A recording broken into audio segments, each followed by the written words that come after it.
Hi, Clarity family. Welcome to your reading. Today, we are tapping into their feelings for you right now. Not what they say, not what they post, not the little performance they put on when they're trying to look calm, detached, and completely unaffected. We are going beneath the surface and getting into what this person truly feels about you right now. We are going to find out. Do they love you? Do they miss you? Are they hiding deeper emotions? Are they thinking about contacting you? Are they afraid of losing you? Do they want commitment or do they just want continued access to your energy? And are their feelings strong enough to survive the test of time? Because nobody can tell you, somebody can tell you I'm fine. They can tell you I'm fine. Meanwhile, emotionally, they are pacing through the house, replaying old conversation, checking your page, and arguing with an imaginary version of you who is not even in the room. And so, yes, Clarity family, we are going deep today. We are pulling back the emotional curtains. We are looking at what this person admits to themselves, what they refuse to admit to you, and what their behavior may be trying very hard to conceal. Because, listen, sometimes the mouth says, I don't care. But the energy says, please don't move on before I finish pretending I'm unbothered.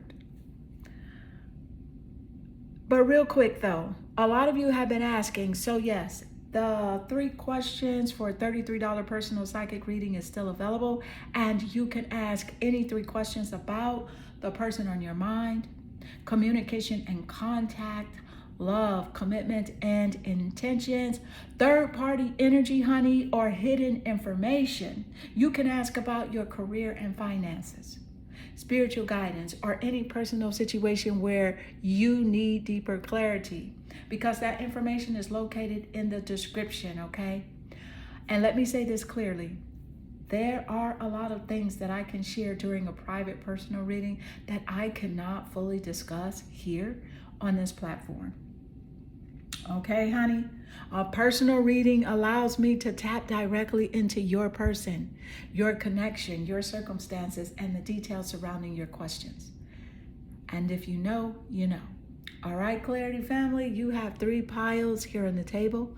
So, baby, just take a moment, breathe, and choose the card and crystal combination that pulls at your energy the strongest. Pile 1, the Hermit. It's paired with the Rose Quartz Crystal. Pile 2, Page of Swords, paired with the Turquoise Crystal. Pile 3, Temperance, paired with Carnelian Crystal. Trust your instinct.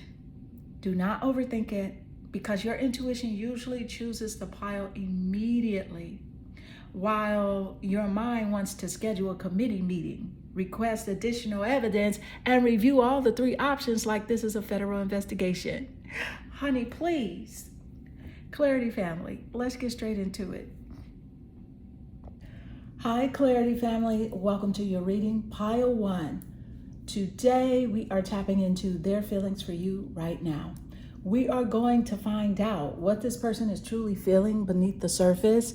We are looking at what they feel when they are alone, what they miss about you, what they are afraid to admit, whether they still feel emotionally connected to you, whether they are planning to return to communicate, and whether this connection has the strength to stand the test of time, or whether there is something you are being guided to release. Because somebody can be quiet and still be emotionally loud AF. Okay? So yeah, they can disappear, withdraw, stop communicating, and act like nothing is happening. And meanwhile, internally, their thoughts have turned into a 24-hour talk radio station, and every topic is you. But real quick though, a lot of you have been asking, so yes, The 3 questions for $33 personal psychic reading is still available.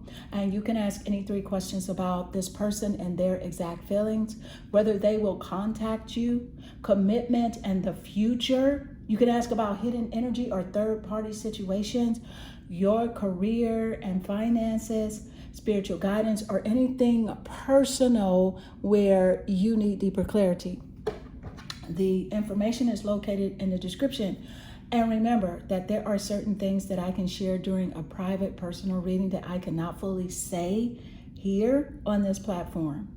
A personal reading allows me to go directly into your specific situation, the energy surrounding this person, and the details connected to your questions. And if you know, you know. All right, pile 1, let's go straight into your energy. Your attention drew you here to the rose quartz crystal paired with the Hermit. And immediately, this person feels like you have taken your power back through distance, silence, and solitude. See, because the Hermit represents withdrawal, reflection, introspection, healing, wisdom, and somebody stepping away from outside noise so they can hear themselves clearly. So this person recognizes that you are not in solitude because you are weak. No, you are not alone because nobody wants you. And you are definitely not quiet because you have nothing to say. You pulled your energy back because you became tired of absorbing everybody else's confusion, chaos, and emotional nonsense. You have reached a point where you said, I need peace. I need clarity. I need to hear my own thoughts again. And I need to stop carrying people who keep acting like their emotional baggage is my personal luggage. This person feels that.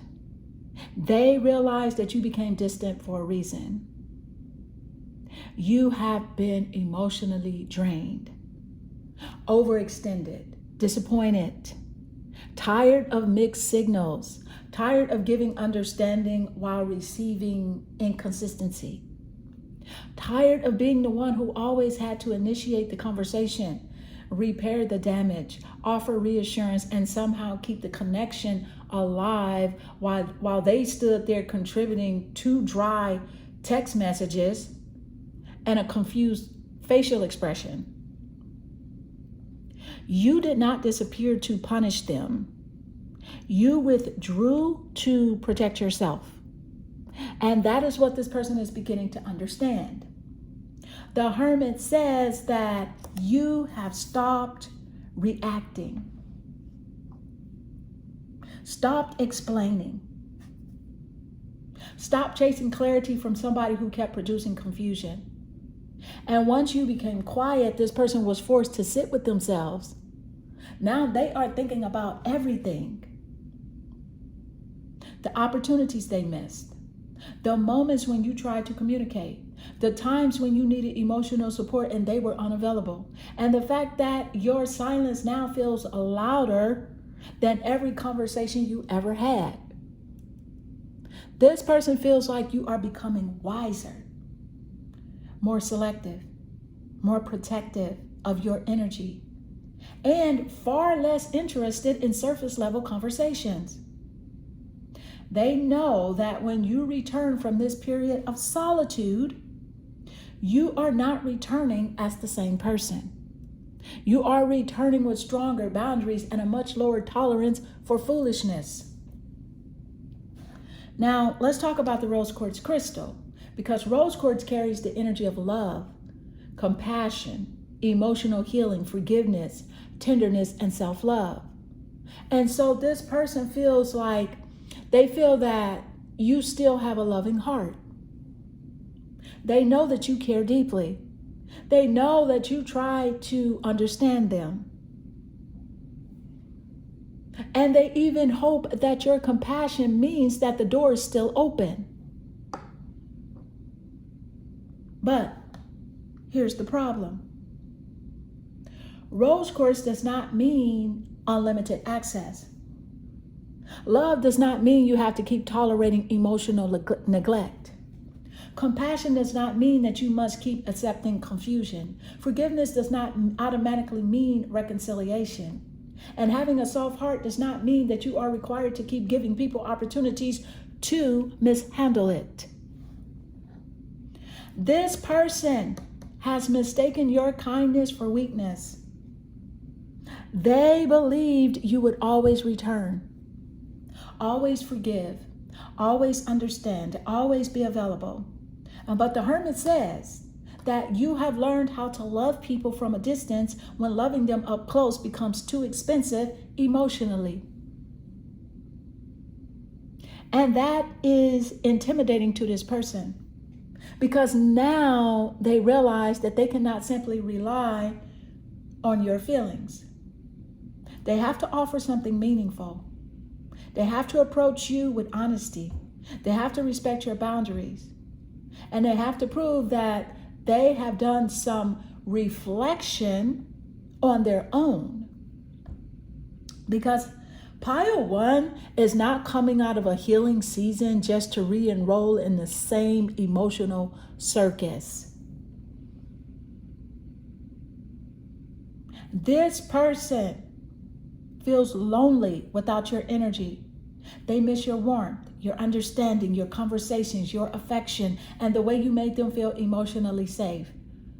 But they also, are afraid that while you have been alone, you discovered something important. You discovered that your peace feels better than their inconsistency. And once somebody discovers that, it becomes very difficult to impress them with the same behavior that drove them into solitude in the first place. This person wonders, do they still love me? Are they healing from what happened between us? Have they emotionally detached? Will they ever let me back in? Or have they finally realized that they are happier without the drama? And the truth is, Pile 1, they don't know where they stand with you anymore, because you have become harder to read because you are no longer broadcasting every feeling. Yes, you may still care. And yes, you do still think about them, but you are not allowing those feelings to control your choices. That is power. This person feels that you are learning to choose yourself without needing their permission. And that is deeply intimidating to someone who was comfortable when they believed that your love guaranteed their place in your life. Their exact feelings sound like this.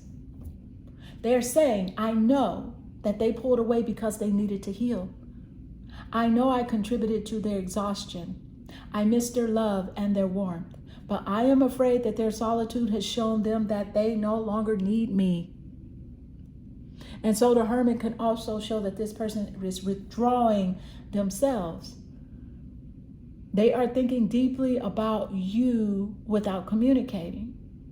They are alone, reflecting, reviewing the connection, and trying to understand their own emotion. But let's be real.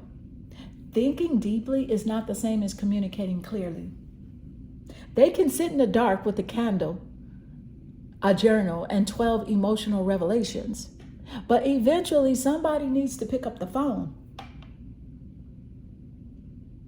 Their exact feeling is, I miss your love, but I understand why you pulled away. I feel that your time alone is making you stronger. And I am afraid that you may return from this healing period realizing that I no longer deserve a place in your life. Pile 1, the opening energy, it says that this person recognizes that you withdrew because you needed peace, healing, and protection from emotional exhaustion. They see you reclaiming your power. They know you are learning to value yourself more deeply. And they feel afraid that your solitude is helping you break the emotional attachment that they once assumed would keep you connected forever. They still feel your loving energy. They miss your compassion and warmth. But they also know that your heart may be soft, but your boundaries are becoming solid. And their exact feeling is, I still feel deeply connected to you, but I know your healing is changing you. I'm afraid that while I have been thinking about you, you have been learning how to live peacefully without me. Pile 1, you have 6 more cards to go in this reading, and each card is going to reveal what this person truly feels beneath the silence, what they miss most about you, what they regret about the connection, what they are afraid to admit, and whether they plan to communicate or return, and whether these feelings have the strength to stand the test of time, or whether Spirit is showing you something that needs to be released. And once we reach card 6, we are going straight into the total energetic frequency, where we tie together their emotions, regrets, hidden moments, hidden motives, likely actions, and the future of the connection and the message that Spirit wants you to understand most clearly. All right, pile 1, let's pull card 1 and find out what this person feels when they sit alone and realize that they no longer have the same access to your energy. Let's go. What is the energy as it does relate? And let's see what's coming through card 1.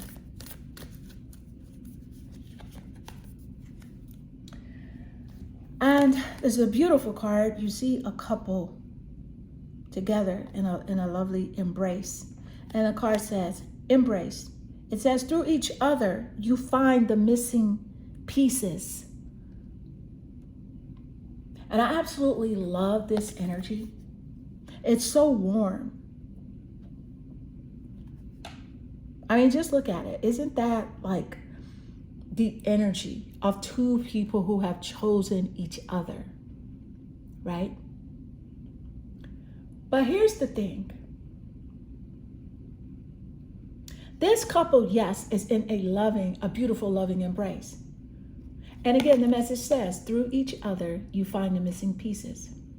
Now, this is powerful coming after the Hermit, because this person feels that even though both of you have spent time apart, withdrawn, healing, or trying to understand yourselves, there is still something about being together that feels emotionally complete.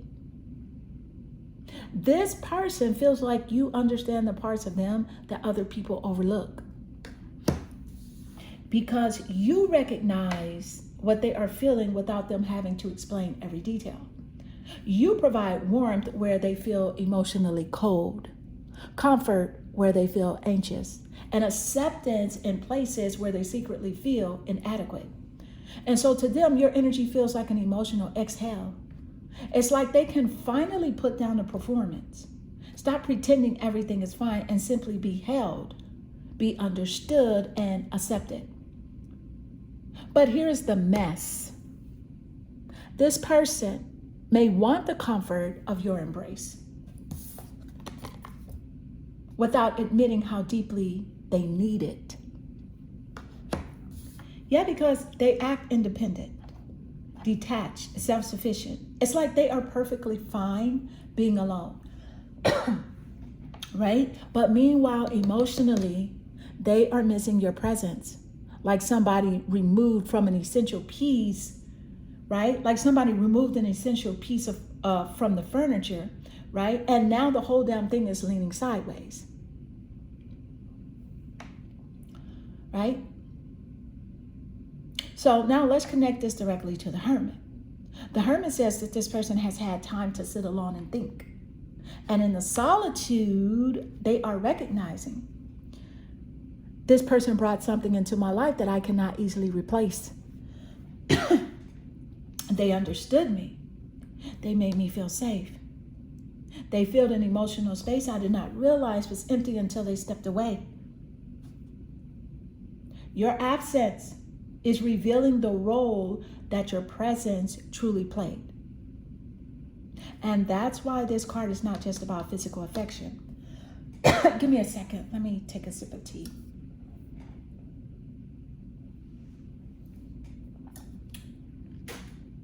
Okay, so that's why this card is not just about physical affection. So yes, this person may miss holding you. They may miss your touch, your closeness, your warmth, the way you felt beside them. But emotionally, this card goes much deeper. The card goes much deeper. They miss feeling connected to someone who made them feel less alone.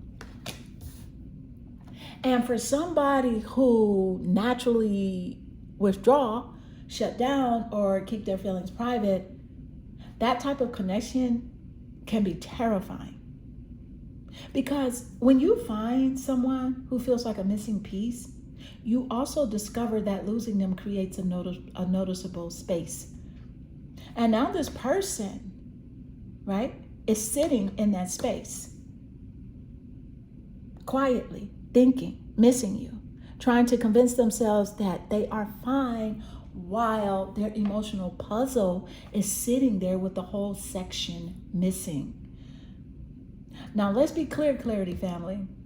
This card does not mean that you are incomplete without this person. It does not mean that they are incomplete without you. The deeper message is that the two of you bring out qualities in one another that are difficult to access alone. You may have helped them become softer, more helpful, more emotionally aware. And perhaps they helped you recognize your capacity to love deeply, but also your need for stronger boundaries. See, because sometimes another person does not complete you. They reveal the pieces of yourself that still need attention. And that is where the healing comes in. Because this connection, right, may have brought that love to the surface, but it has also exposed abandonment wounds, emotional dependency, fear of rejection, or the habit of looking to another person to repair something that they must ultimately heal within themselves. And the Hermit says that both of you may need to become whole individuals, right? You have to become whole individually before this connection can become healthy collectively. This person wants reconciliation. They imagine being close to you again. They create the comfort they crave the comfort of your arms, your voice, and your emotional presence. But they also know that they cannot simply return because they feel lonely. They need to return with something more substantial than missing the benefits of your love. Because pile one is not accepting an application that only says qualifications. I miss being held. Where's the accountability? Where's the consistency? Where's the emotional growth? So yeah, still their feelings appear tender. And this is someone who genuinely feel that the bond between you is difficult to duplicate.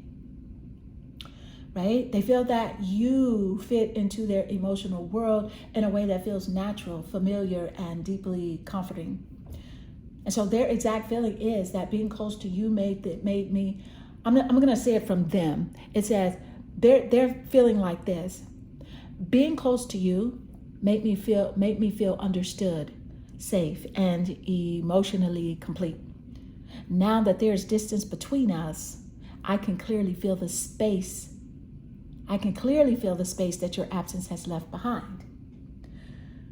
They do not only miss your presence, they miss the version of themselves that felt softer, safer, and more complete when the two of you were connected. Pile one, and you have 5 more cards to go. Now let's go ahead and pull card 2 and find out, does this person want to rebuild closeness, right, that they lost? Or are they simply missing the comfort you once provided? Let's go. What is the energy as it does relate? And let's see what's coming through.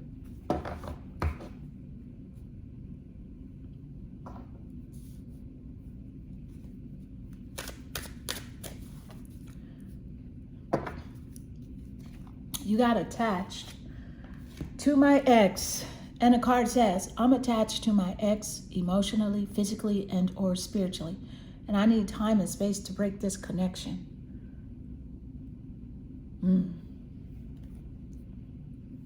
Okay. They coming out like that. It's like that. Really? Is this what it is? I'm literally still attached emotionally, physically, and or spiritually? Well, there it is. There it is. Because this person may have, I feel like, entered your connection while part of their energy was still tied to someone from their past. Okay? They genuinely feel that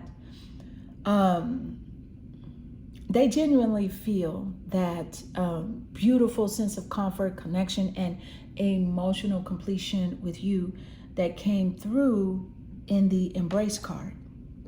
But at the same time, they're still carrying unresolved feelings, memories, habits, resentment, guilt, or unfinished emotional business connected to an ex. And that creates a serious problem. Because how are they going to offer you their whole heart when part of it is still sitting in somebody else's storage unit? This attachment does not automatically mean that they want the ex back.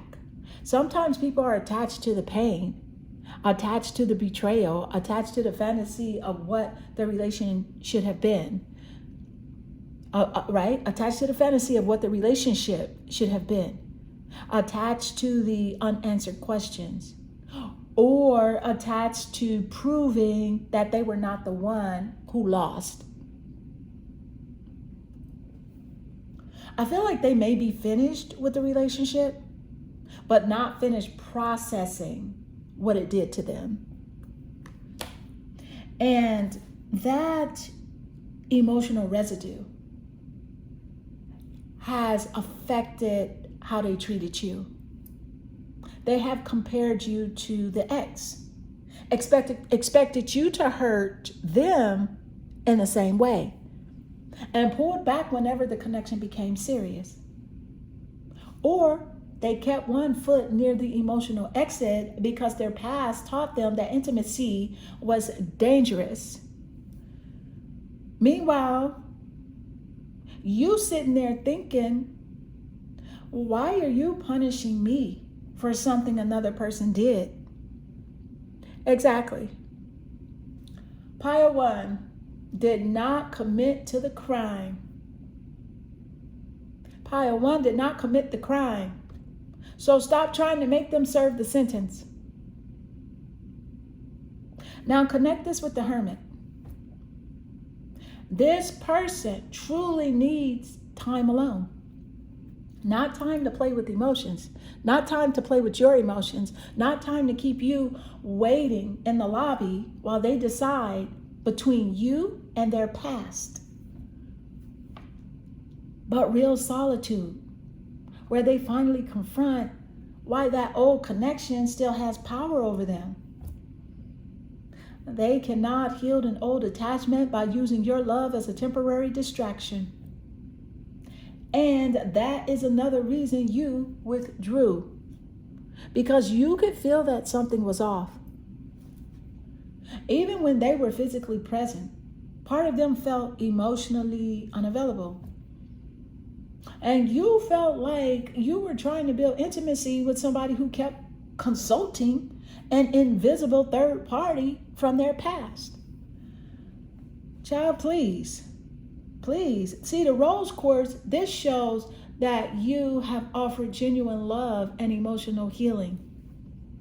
But you are not placed in their life to become a replacement, a rebound, emotional bandage, or unpaid rehabilitation program. So yes, your love can support healing, but it cannot perform the healing for them. And this person now understands that. I feel like they realized that they mishandled the connection because they had not completely cleared the emotional clutter from the relationship before you. See, because they found something tender and meaningful with you, but they were still carrying boxes from the last house. And now everybody is wondering why. there was no room to move around. So yeah, their feelings for you are still real. The embrace card shows that you filled an important emotional space in their life. But this card explains why they have struggled to fully surrender to the connection. Because, honey, listen, they felt close to you, but they were not completely free. So their exact feeling is, I feel a deep and comforting connection with you, but unresolved energy from my past has prevented me from giving you my complete emotional presence. I need to break that attachment before I can offer you something whole. Yeah, okay. They may genuinely miss your embrace, but baby, they gotta release the hands of the past before they can properly reach for yours. Pile 1, you have 4 more cards to go. Now let's go ahead and pull card 3 and find out, does this person truly intend to release their past? Or are they expecting you to wait while they remain emotionally attached to 2 different chapters? It's like, let's find out, y'all. Thank you, Spirit. What is the energy as it does relate? Now let's see what's coming through. All right, so you got, okay, the Destroyer, but it came out in reverse. So it is the shadow attribute. And it says, intoxication with destructive power, destroying others' dreams or potential. And I'm going to tell you something. You already know this is not light. This is some messy mess, honey. And y'all know how we do it over here. We keeping it sugar-free. No coating needed. Because guess what? Knowledge is what? Is power. Knowing the energy is powerful. Now listen, here's the thing. This person has a pattern of destroying what they secretly want. Yes, they crave love, crave closeness, crave the comfort that came through the embrace card. All that. But once the connection becomes emotionally real, they sabotage it, start unnecessary arguments, pull away, become cold, create confusion, say something hurtful, or suddenly convince themselves the connection cannot work. See, they light the match and then stand there looking surprised that the relationship is on fire. Now, connect this to the attached to my ex. This person is still carrying destructive patterns from their previous relationship. Maybe their ex taught them that love comes with betrayal, control, conflict, punishment, or emotional instability. And instead of healing those patterns, they had dragged themselves straight into your connection. Yes, you may have arrived offering love, comfort, patience, and potential. But baby, this person has treated your connection like it was guilty until proven innocent. They expected the worst.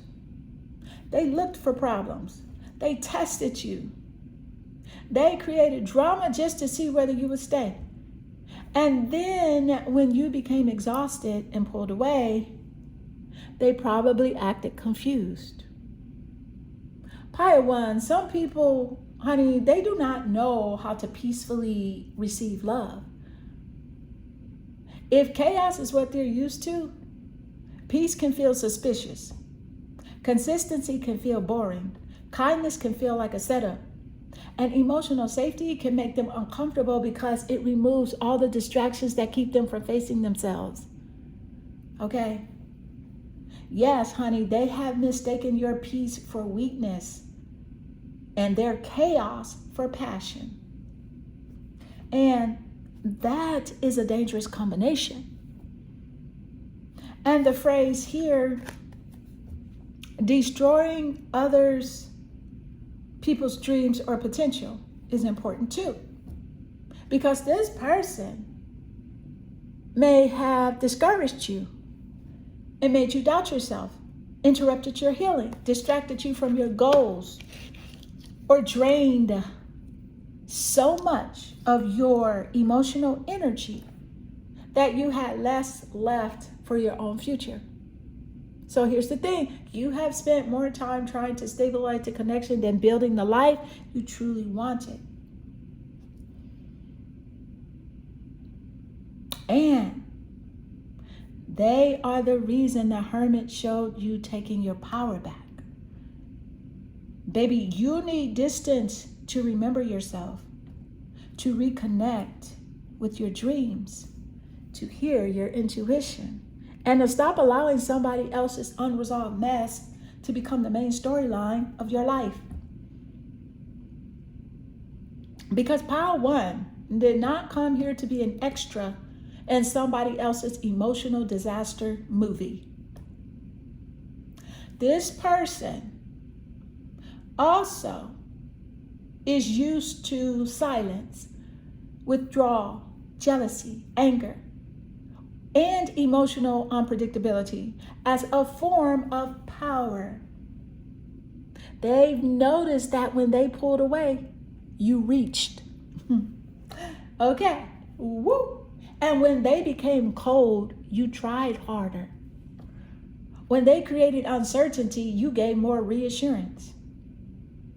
And at some point, they have become intoxicated with the feeling of knowing that they could affect you. But listen, now that you have withdrawn, that power dynamic has changed. Now that you have withdrawn, that power dynamic has changed. They are no longer able to provoke the same reaction. You don't chase. You don't argue. You don't explain. You simply remove yourself. And nothing humbles a person who enjoys emotional control faster than realizing that the remote no longer works. Okay, now let's be clear that this card does not necessarily mean that this person wakes up every morning planning to destroy you. No. A lot of destructive behavior comes from fear and unresolved trauma, insecurity, and emotional immaturity. But unconscious harm is still harm. Right? So their wounds,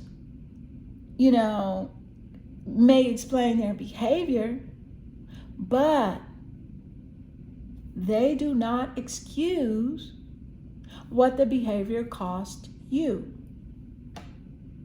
That is the truth.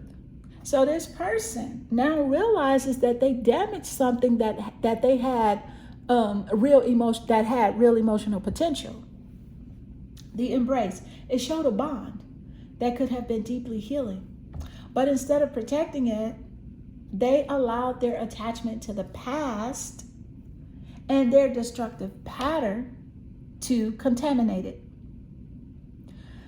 Their exact feeling is, I know I sabotaged something meaningful with you. My unresolved past and need to protect myself caused me to damage the very connection that made me feel safe. They miss what the two of you shared.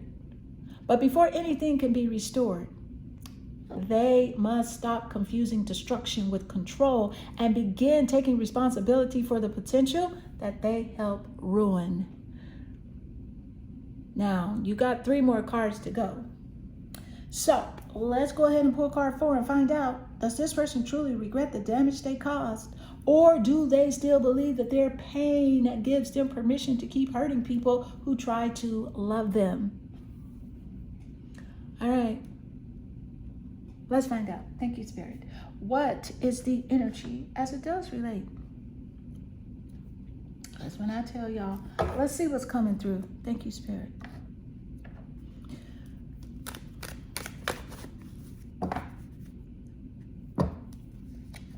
You got Gemini. Gemini, of course, is an air sign. I'm going to tell you what planet rules over Gemini, because astrology and tarot is related. Okay? It's connected. Well, let me tell you the Gemini energy, honey. But this explains a lot. This is also considered a synchronicity here in your reading, which lets us know that Spirit is showing up and doing what? Showing out. That part. Now my Spirit said, look, pick this pile. Guess what you did? You trusted your intuition. You trusted what you heard. You communicated with the source. Now, Gemini energy, baby, communication, duality, curiosity, mental energy, and mixed signals. Okay, now being that your fourth card is Gemini, and yes, Gemini is an air sign ruled by Mercury. It's the planet connected to communication, thoughts, messages, information, perception, and the way somebody processes what is happening around them. And because astrology and tarot are deeply connected through planetary and elemental symbolism, this is absolutely a synchronicity in your reading. Okay, so Spirit is showing up and showing out. Listen, now let me tell you why this Gemini energy explains so much. Gemini can be intelligent, curious, observant, witty, adaptable, and extremely mentally active.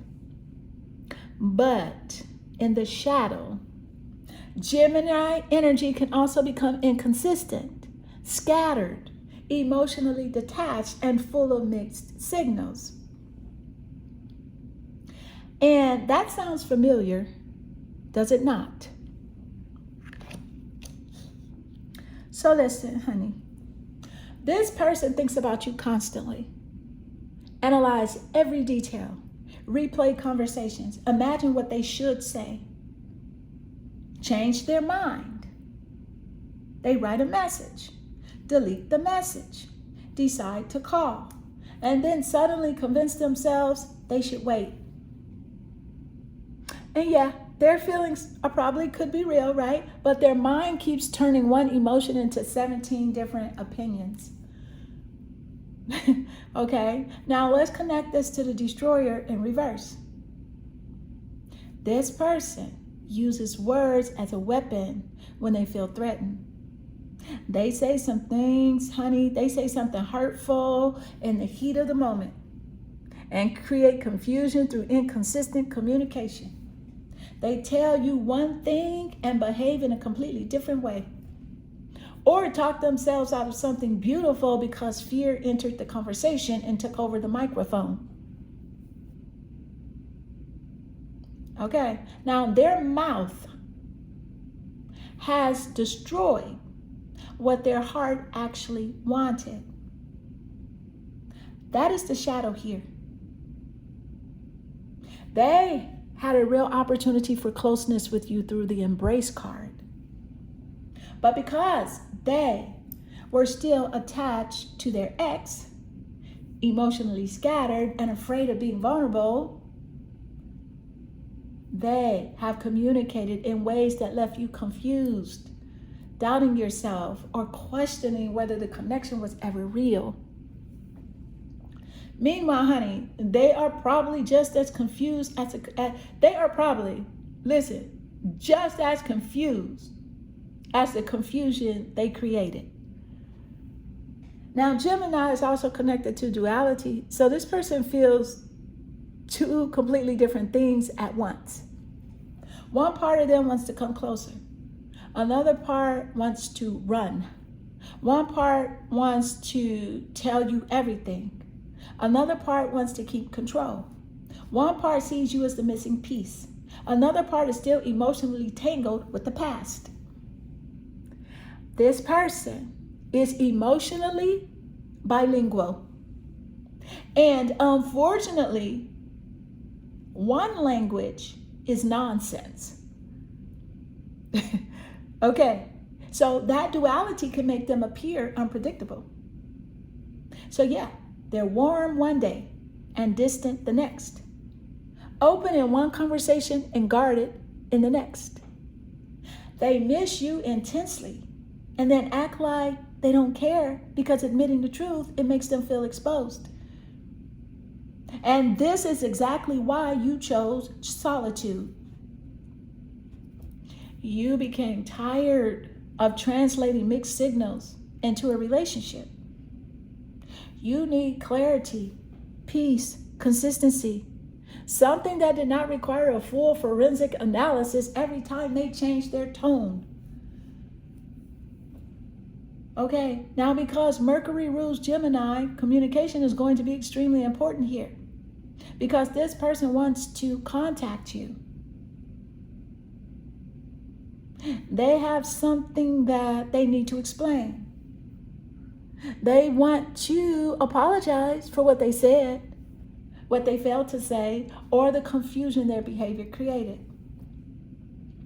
But baby, the question is whether they can finally tell the truth without editing it, without editing it halfway through. They're also watching you more closely than you realize. Gemini is curious. They check your social media, ask mutual friends about you, and pay attention to what you post, or quietly gather information to determine whether you have moved on. Because while they appear detached mentally, they are in your business like they were hired by the research department. This card also confirms that their feelings may be more mental than openly emotional right now. Because yes, they are thinking about the connection, processing it, trying to understand what happened, trying to decide whether they should speak. But Pile 1, you already know. You already know. 1,000 thoughts do not equal one honest conversation. Their exact feelings is, I think about you constantly, but I keep going back and forth about what to do. I know my mixed signals, my unresolved past, and the things I said or failed to say have damaged something that felt deeply meaningful. You see? You see? See, their mind is crowded with thoughts of you. But until they stop communicating from fear and confusion, their words continue destroying the closeness their heart still wants. Pile 1, you have 2 more cards to go. Let's go ahead and pull card 5 and find out, is this person finally preparing to communicate honestly? Or are they about to send another confusing message that leaves you needing a decoder ring and a spiritual translator? Let's go. Thank you, Spirit. What is the energy as it does relate? Let's see what's coming through.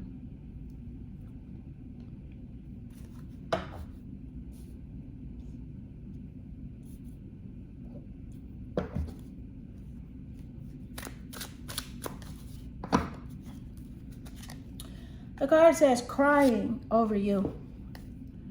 Crying over you and still not over it. Watching your posts, pretending they're fine. Now, I am not surprised at this message coming through. I'm just not. I'm not. Because this makes perfect sense. So let's stop playing. This person is not over you. Yep, they may act casual. They move around like everything is normal.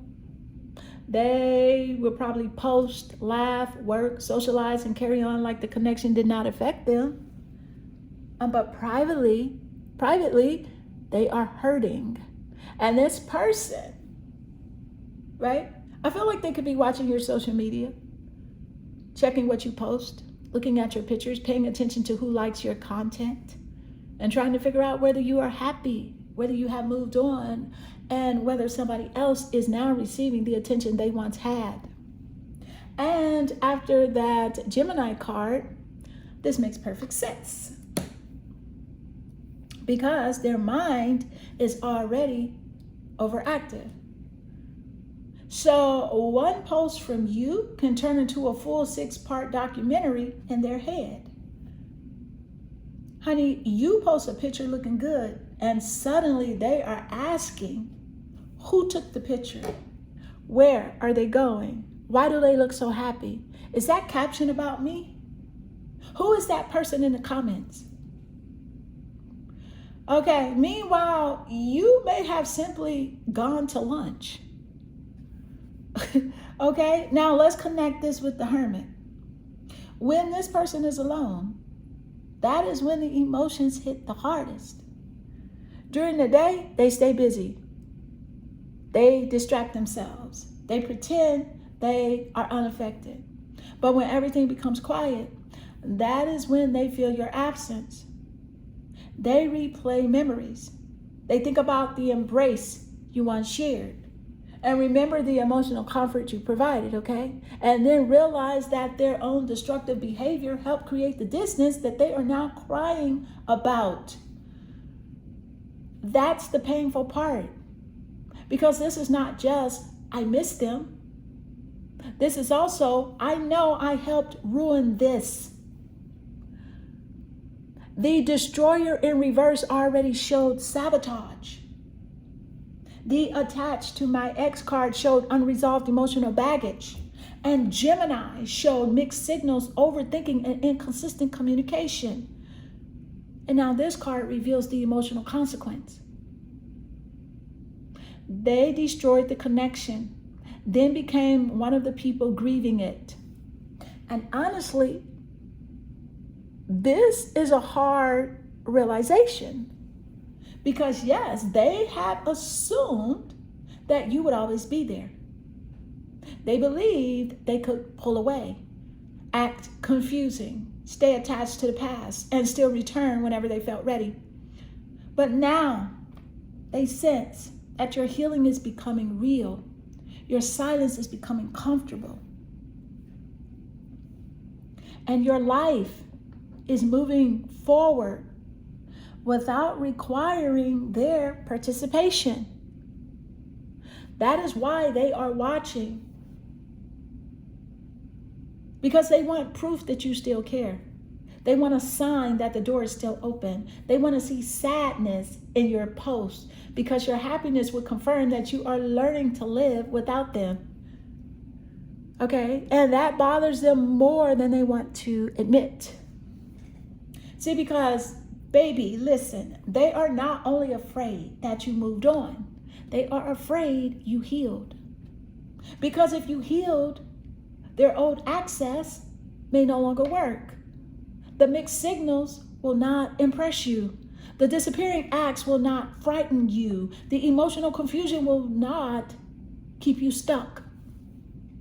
And one little late night message will not automatically reopen the entire relationship. See, honey, listen.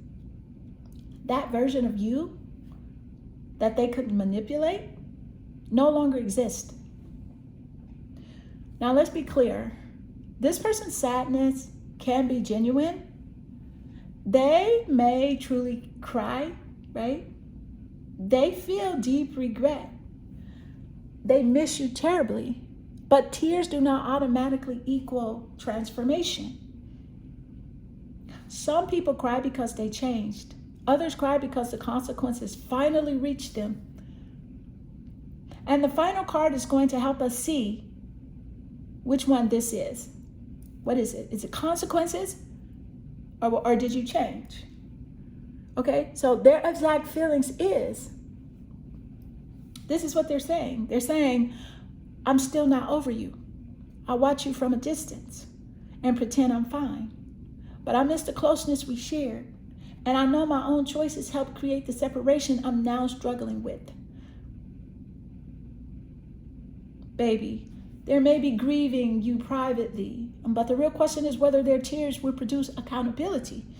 or simply another emotional performance with no lasting change.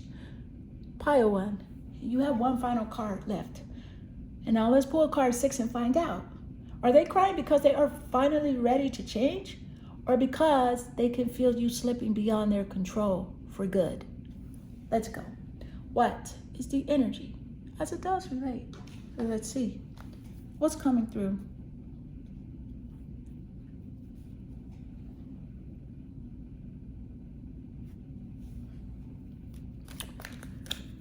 Okay.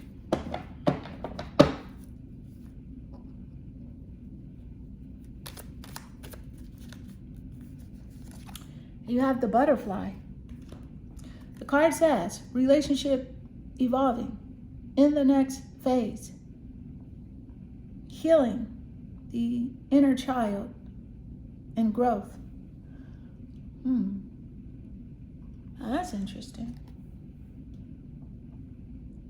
To say the least.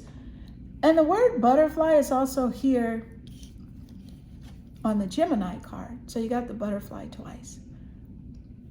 Right? So guess what? You already know what that means. Honey, Pile 1, Spirit is talking to you. You showed up in the right place at the right time today.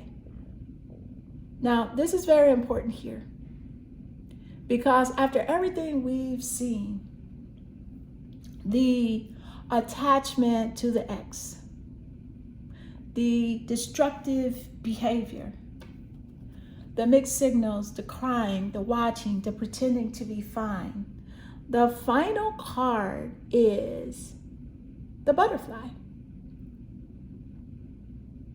Okay? And the final card says that this person, they may finally understand that something inside them has to change. Not just a relationship, them. Because the connection cannot evolve while they keep bringing the same unhealed wounds into it.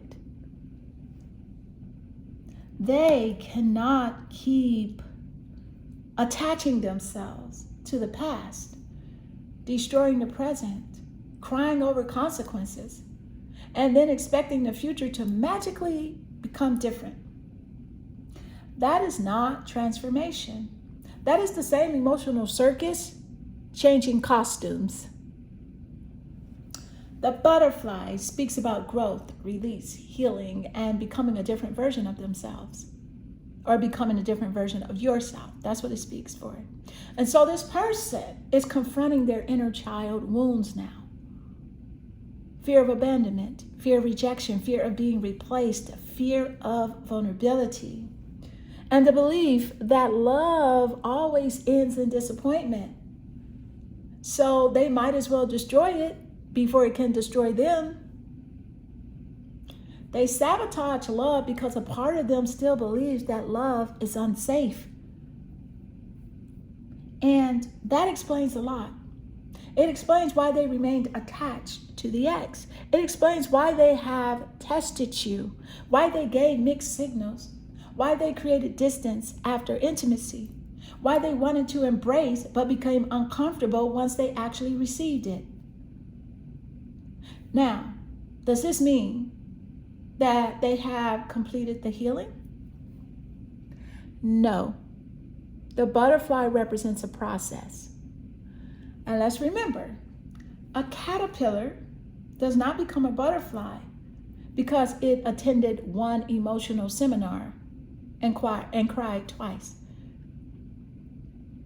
Let me repeat that for the clarity, family, in the back. A caterpillar does not become a butterfly because it attended one emotional seminar and cried twice. Honey, real growth takes time. It takes accountability. It takes different behavior. It takes releasing what no longer belongs. And it takes proving that the person who destroyed the connection is not still operating the emotional vehicle. Now, connect this with crying over you. Their grief is waking them up. Your absence is forcing them to look at their patterns. They finally realizing that the ex was not the only person who caused damage. They also carried that damage forward and allowed it to affect you. So yeah, they are crying over you because losing you has exposed exactly what they need to heal. That is the lesson. And if this growth is genuine, the relationship could evolve into another phase. Yes, that could mean reconciliation, a healing conversation, a new beginning, or simply a more mature understanding between the two of you. But it cannot return to the old phase. The old phase was emotionally underqualified. So, yeah, if they return, they need to return differently. Not still emotionally tied to the ex, not communicating in riddles,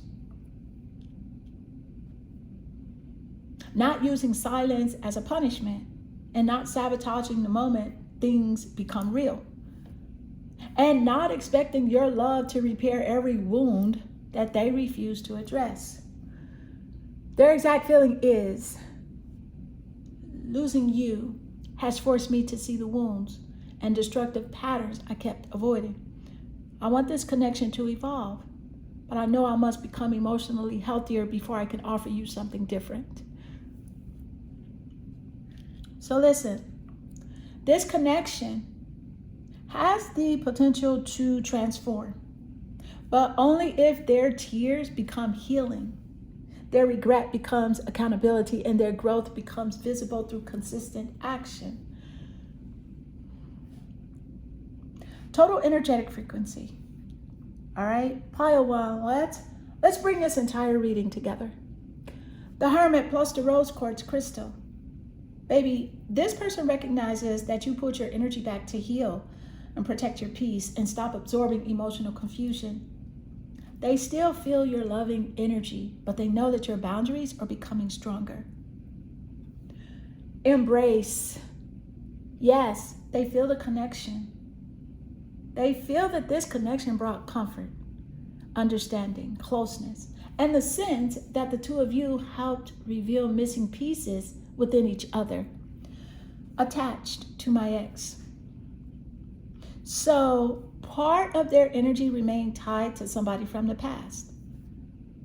They have entered the connection carrying unresolved grief, attachment, and resentment or fear.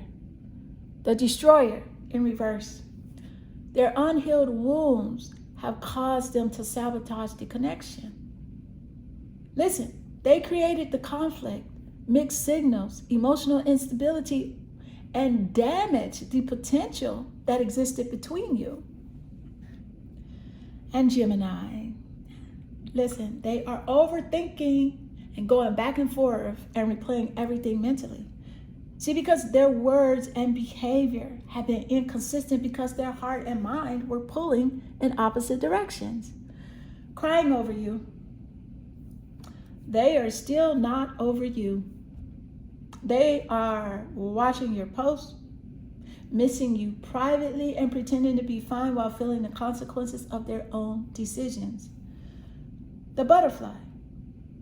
The connection has triggered a need here for real healing, inner child work, emotional growth, and transformation.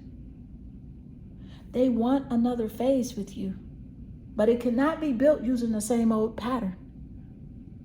And this person's feelings for you are real, but they are tangled up with regret, unresolved attachment, fear, and the realization that they damaged something meaningful. They miss the closeness. They miss feeling understood. They miss the emotional comfort. And now realize that your absence is not simply loneliness. It is a consequence.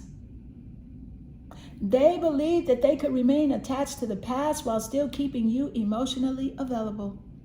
They believe that they could create confusion and then return whenever they felt ready.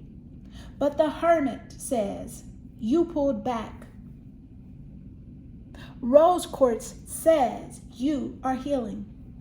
And the butterfly says that you are changing too. You are not required to remain the same person while they take their time becoming emotionally responsible. Let's keep it real. Now, do they love you? The energy shows tenderness, attachment, longing, grief, and a deep sense that this connection mattered. But love cannot be measured only by how much somebody cries when you leave. Love is also measured by how safely they treat you while you are present. And that is where this person failed. They truly want the relationship to evolve. But wanting growth and doing the work are not the same thing. They have to release the ex, heal the inner child, take responsibility for the destruction, communicate clearly, and show through consistent behavior that they are no longer the same person who created the pain.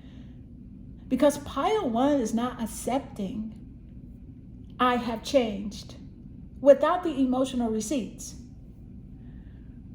Their exact feelings are, I still feel deeply. I still feel deeply connected to you, and I am not over what we shared. I know my attachment to the past and my destructive patterns damaged something beautiful. And losing you has forced me to look at myself. And I want to grow into someone capable of creating a healthier next phase with you.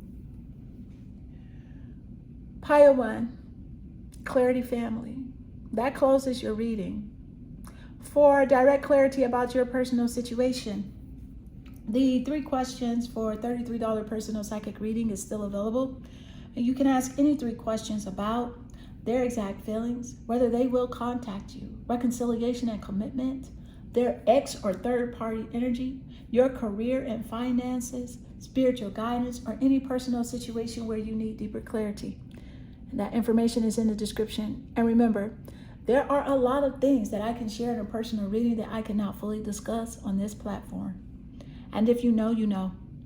Pile 1, your final message is, this person is still emotionally attached to you, but the connection cannot enter a healthier phase until they release the past, heal the wounds that caused the sabotage, and prove through action that their transformation is real.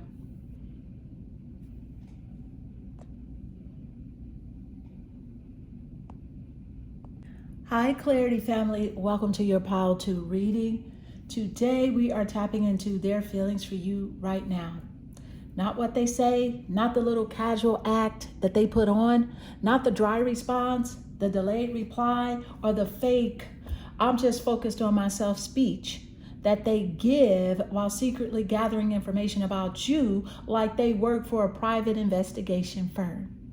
We are going beneath the surface. We are going to find out what this person is thinking about you, what they are watching and noticing, what they are afraid to ask you directly, whether they miss you, whether they are jealous, whether they want to communicate, and whether these feelings are going to lead to action or just more silent observation from the emotional parking lot. Because someone can act like they are not concerned. Meanwhile, they know who liked your post, what time you uploaded it, okay? And whether that little heart emoji in the comments came from somebody new. But real quick though, a lot of you have been asking, so yes, the 3 questions for $33 personal psychic reading is still available. And so yes, you can ask any 3 questions about this person and their exact feelings, whether they will contact you, love, commitment, and reconciliation, hidden information or third-party energy, your career and finances, spiritual guidance, or any personal situation where you need deeper clarity. And see, the information is located in the description. And let me remind you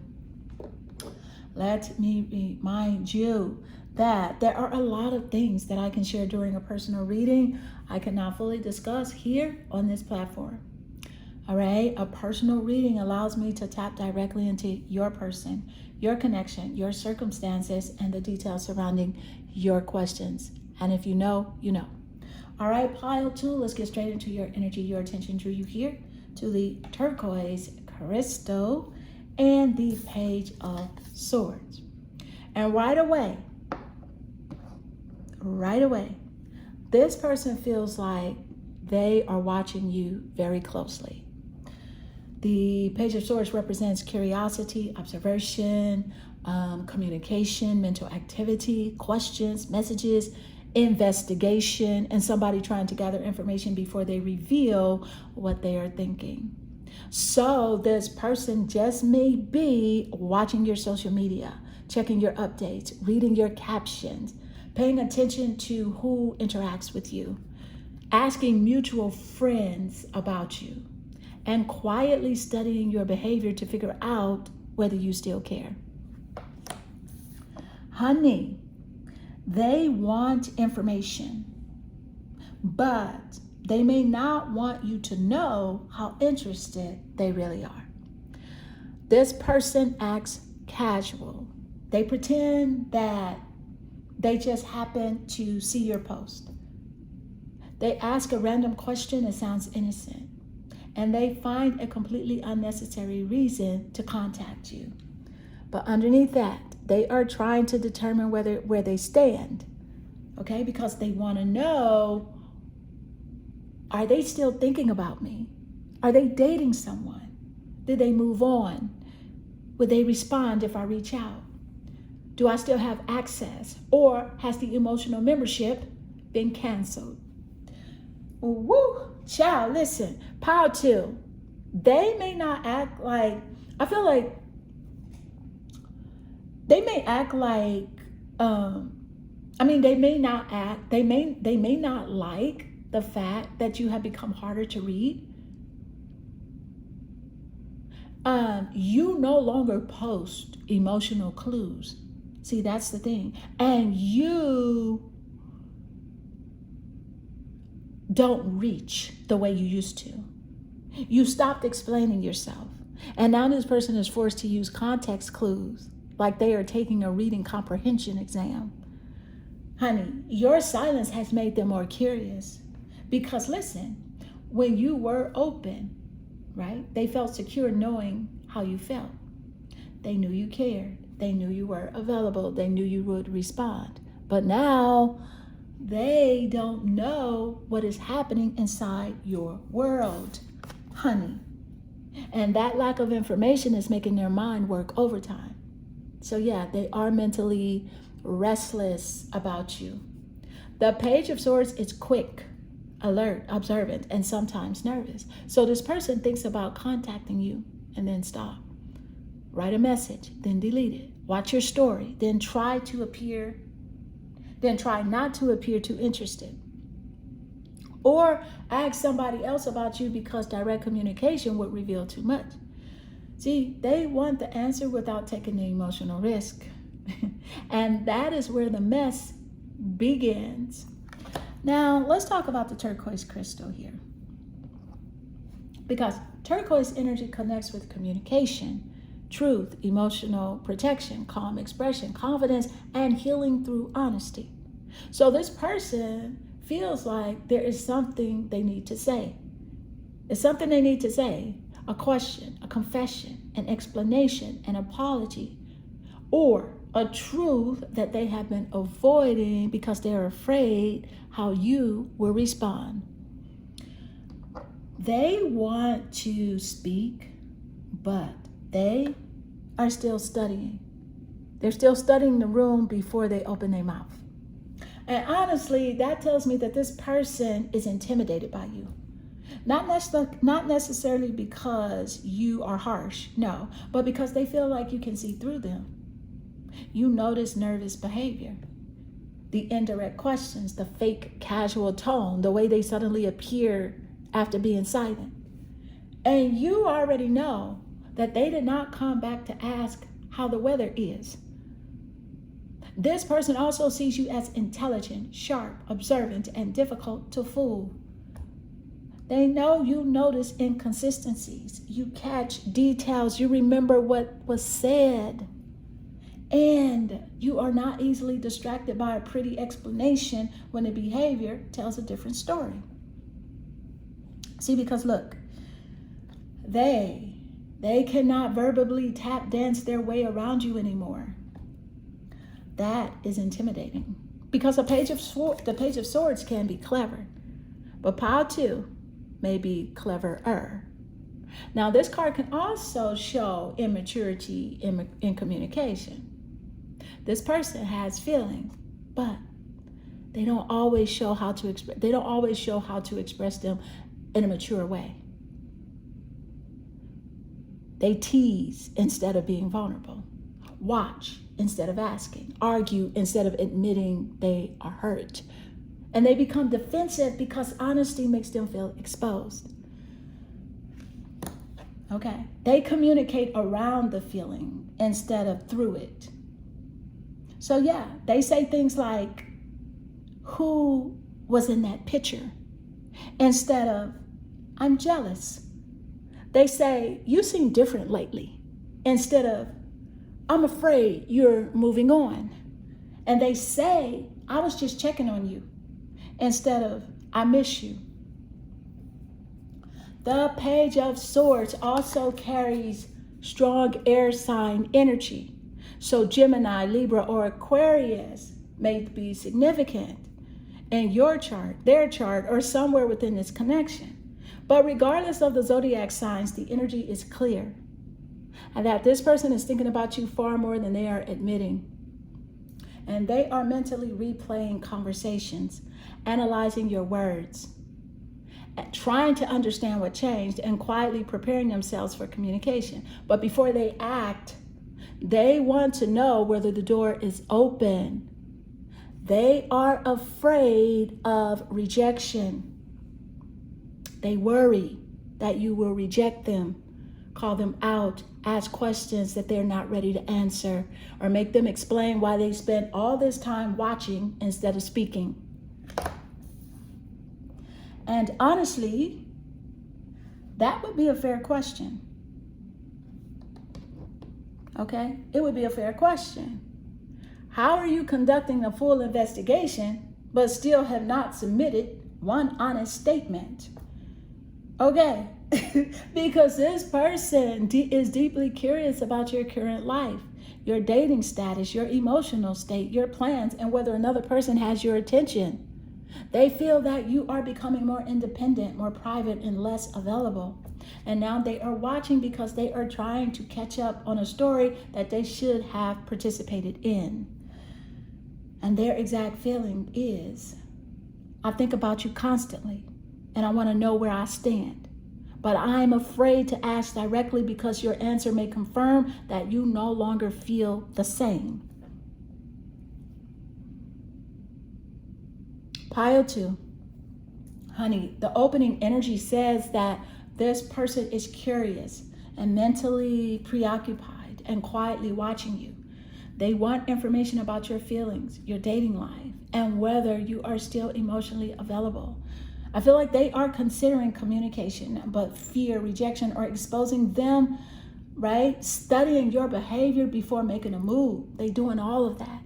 And the turquoise crystal says truth and communication are necessary. But the Page of Swords says that this person is still trying to gather answers indirectly. Their exact feeling is, I want to talk to you, but I am nervous about what you will say. And so for now, I am watching, analyzing, and trying to figure out whether I still have a place in your life. Pile 2, you have 6 more cards to go in this reading. Each card is going to reveal what this person is thinking about you, what they are watching for, what questions they are afraid to ask, or whether they feel jealous or threatened by someone else, what they want to communicate, and whether this is mental activity that will finally lead to honest action or remain another season of silent investigation. And once we reach card 6, we are going straight into the total energetic frequency, where we will tie together their hidden thoughts, feelings, hidden motives, communication, their likely actions, and whether this connection has the strength to stand the test of time, or whether the truth reveals something you need to release. All right, pile 2, let's go ahead and pull card 1 and find out what this person has been watching, questioning, or trying to discover about you. Let's go. What is the energy? as it does relate. Let's see what's coming through. Card 1.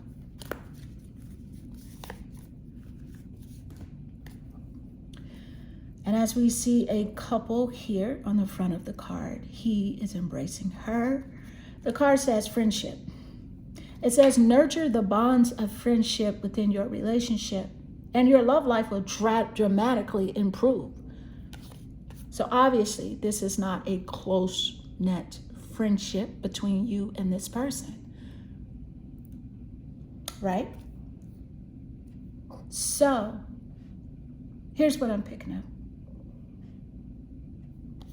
And we're not going to sugarcoat this, okay? I'm going to tell you exactly what's coming through. The friendship card is about nurturing the bonds of friendships within your relationship. Now, like I said, we can see a couple embracing here. So there is clearly affection, closeness, and the potential for emotional comfort here. But the message is also exposing the issue,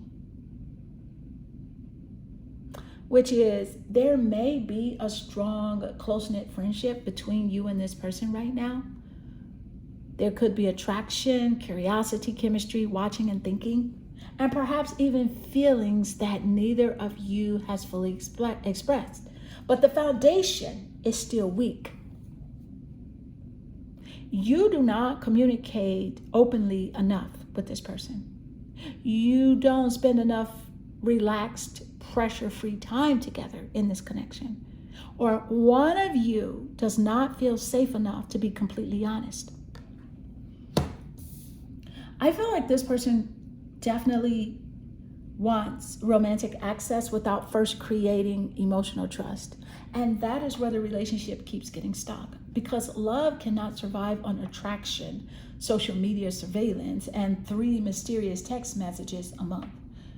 The Page of Swords already showed someone watching, analyzing, and attempting to gather information about you. But friendship asks, why are they studying you from a distance instead of learning you through an honest connection? They know what you posted. They know who liked the picture. They could know what time you were online. But do they know what has been weighing on your heart?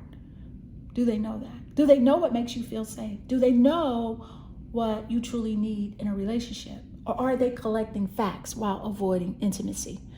See, because, listen, this person wants to become closer to you, but they don't know how to approach the connection without making it awkward or exposing their feelings. So they tell themselves, let's just be friends. But underneath that friendship, there is attraction, jealousy, romantic curiosity, and a whole emotional situation wearing a casual little name tag. So for some of you, this is a friend who developed deeper feelings. And for others, this is a romantic connection that lost its friendship because conflict, mistrust, distance, or inconsistent communication made everything feel too serious and tense. You have stopped laughing together.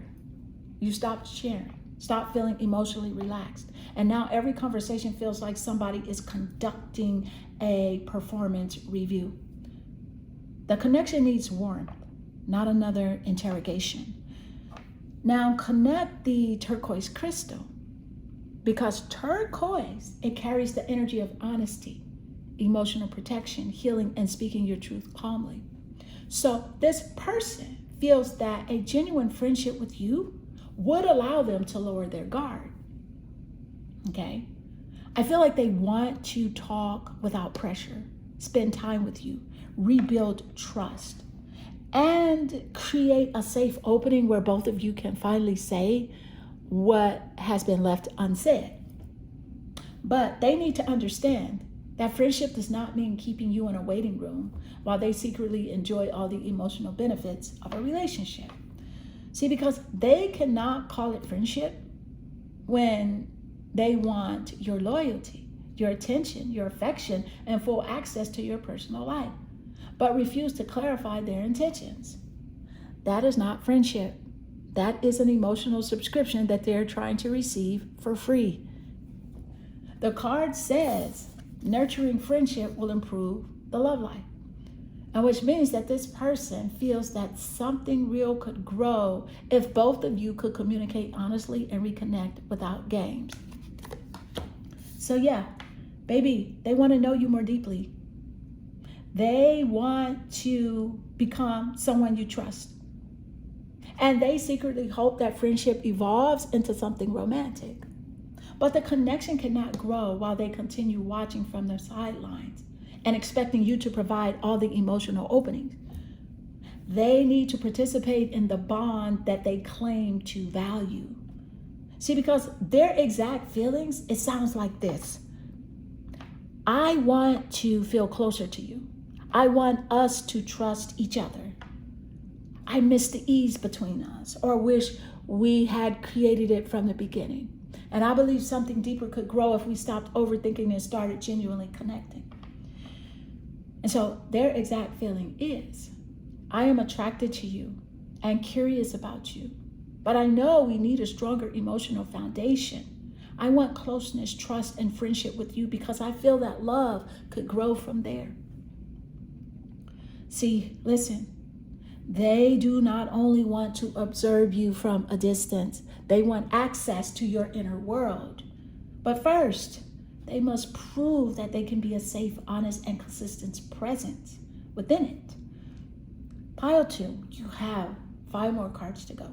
Now let's pull card 2 and find out, does this person genuinely want to build trust and emotional closeness, or are they using friendship to stay near you without committing to anything real? Let's go. What is the energy? As it does relate, let's see what's coming through. Card 2.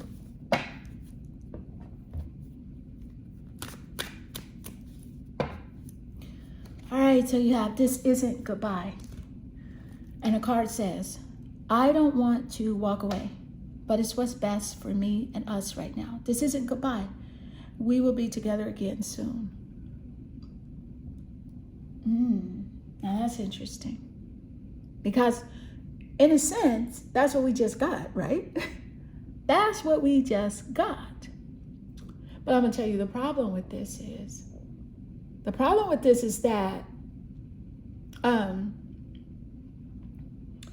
what's interesting is that friendship already showed that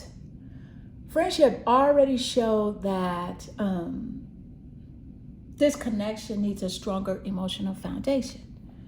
And this card says that this person feels like the two of you need space, distance, or time apart before anything healthy can truly develop. They do not want to lose you, but they may know that they cannot handle the connection properly in its current form. This person feels torn. They feel torn. One part of them wants closeness. One part of them wants to keep you near. One part of them believes that there is still a future here, but another part knows that continuing the same pattern could create more confusion, tension, or emotional damage. And so instead of fully letting go, they are still telling themselves, we just need time. We need space. Maybe later when things are better. Maybe once I get myself together. And clarity, family. Maybe later can become a luxury apartment where emotional, unavailable people live rent-free. Honey, this person may genuinely believe the separation is temporary. They imagine returning when the timing feels better, when they feel more prepared, when communication improves, or when both of you are emotionally calmer. But the Page of Swords, it tells us that they still be watching you They'll still be watching you during this distance, checking your updates, wondering who you're talking to, trying to see whether you are still available. They want space, but they don't want you to use that space to move on. Okay. And there is the mess. That's the mess. They want to step back a while, still expecting you to remain emotionally reserved for them. They want freedom from pressure, but not freedom from you to choose somebody else. So yeah, they say this is not goodbye, but pile two may be thinking, then what exactly is it? Because I need a name for this emotional layaway plan. Honey, okay? Now connect this to friendship. This person wants to rebuild the bond slowly. Okay? And they believe that the friendship conversation and trust need to be restored before romance can work. And so that can be sincere. But the key is whether they continue showing up consistently during the space. Because I need time can mean healing. It can mean healing or it can mean avoidance. The difference will be revealed by their behavior. Do they communicate honestly? Do they respect your feelings? Do they make an effort to preserve the conversation? Or do they disappear, expect you to wait, and return whenever loneliness remembers your phone number? This person's exact feelings is, I do not want to lose you, and I still imagine us reconnecting. But I feel that something needs to change before we can be together in a healthier way. They see you. They see this distance as temporary. But you are not obligated to remain emotionally frozen while they decide when soon finally begins. Okay. Honey, you have 4 more cards to go. Now let's pull card 3 and find out. Is this person truly using the distance to grow? Or are they keeping you emotionally attached while they avoid making a real decision? Let's go. What is the energy as it does relate? Let's see what's coming through. Card 3.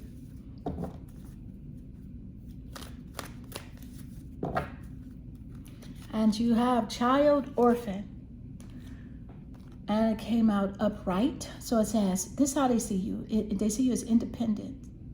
And it says independence-based, on learning to go it alone, conquering fear of survival.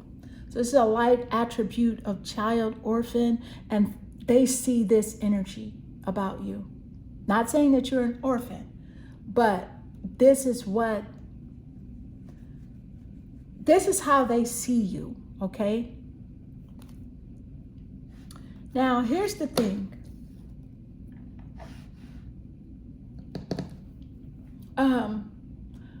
I want to make this clear. Like I said, it came out upright, so it is the light attribute. This card speaks to independence and going at things alone, conquering fear, and surviving difficult circumstances. Okay? And like I said, this does not mean you are literally an orphan. This is the energy this person sees in you. They see you as somebody who has learned how to survive without always having the support you deserved. You had to become strong early, learning how to comfort yourself, to make hard decisions alone, or keep moving even when nobody showed up to carry you. You have an energy that says, I may want love, but I know how to live without begging for it. And that's intimidating to this person, because this isn't goodbye showed somebody who wants space but still expects the connection to remain available. But child orphan says, you know how to survive separation. You may be hurt, You may miss them. You may wish things were different, but you are not going to collapse because somebody decided they needed time. You have rebuilt yourself before. You have conquered fear before. And if necessary, you will do it again. Honey, this person believed distance would make you chase, that you would panic, that you would accept friendship, confusion, or emotional limbo just to avoid losing them. But they are beginning to realize you would rather walk alone than remain connected to somebody who makes you feel alone.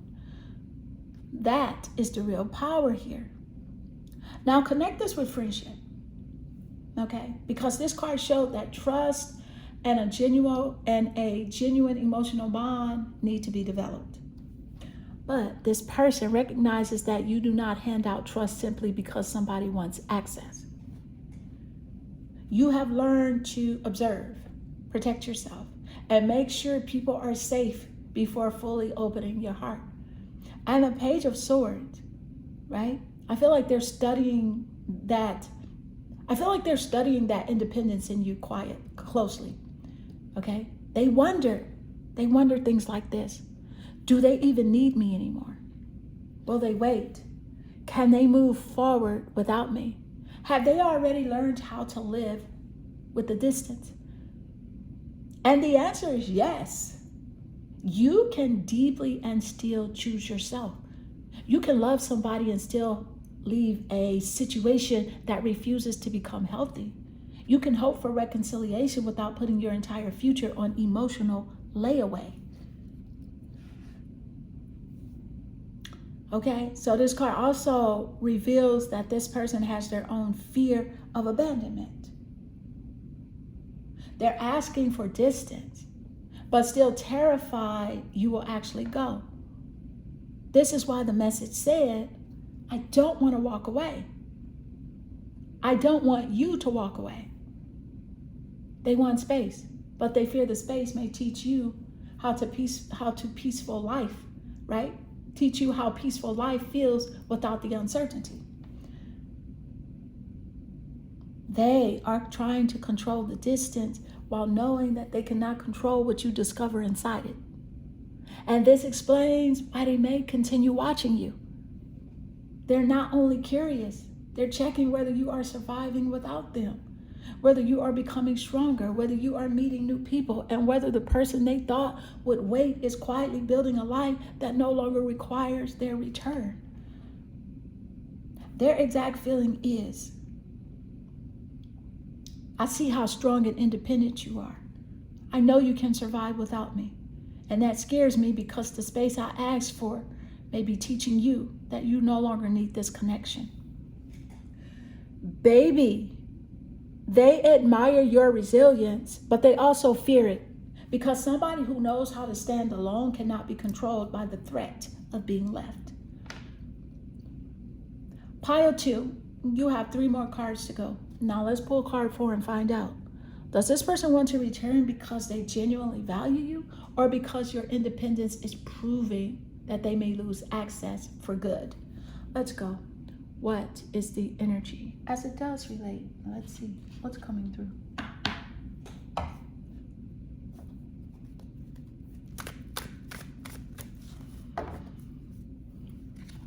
Sagittarius. Honey, this you. This is the energy of you. This is freedom. I'm going to tell you about Sagittarius. I'm going to tell you about the planet.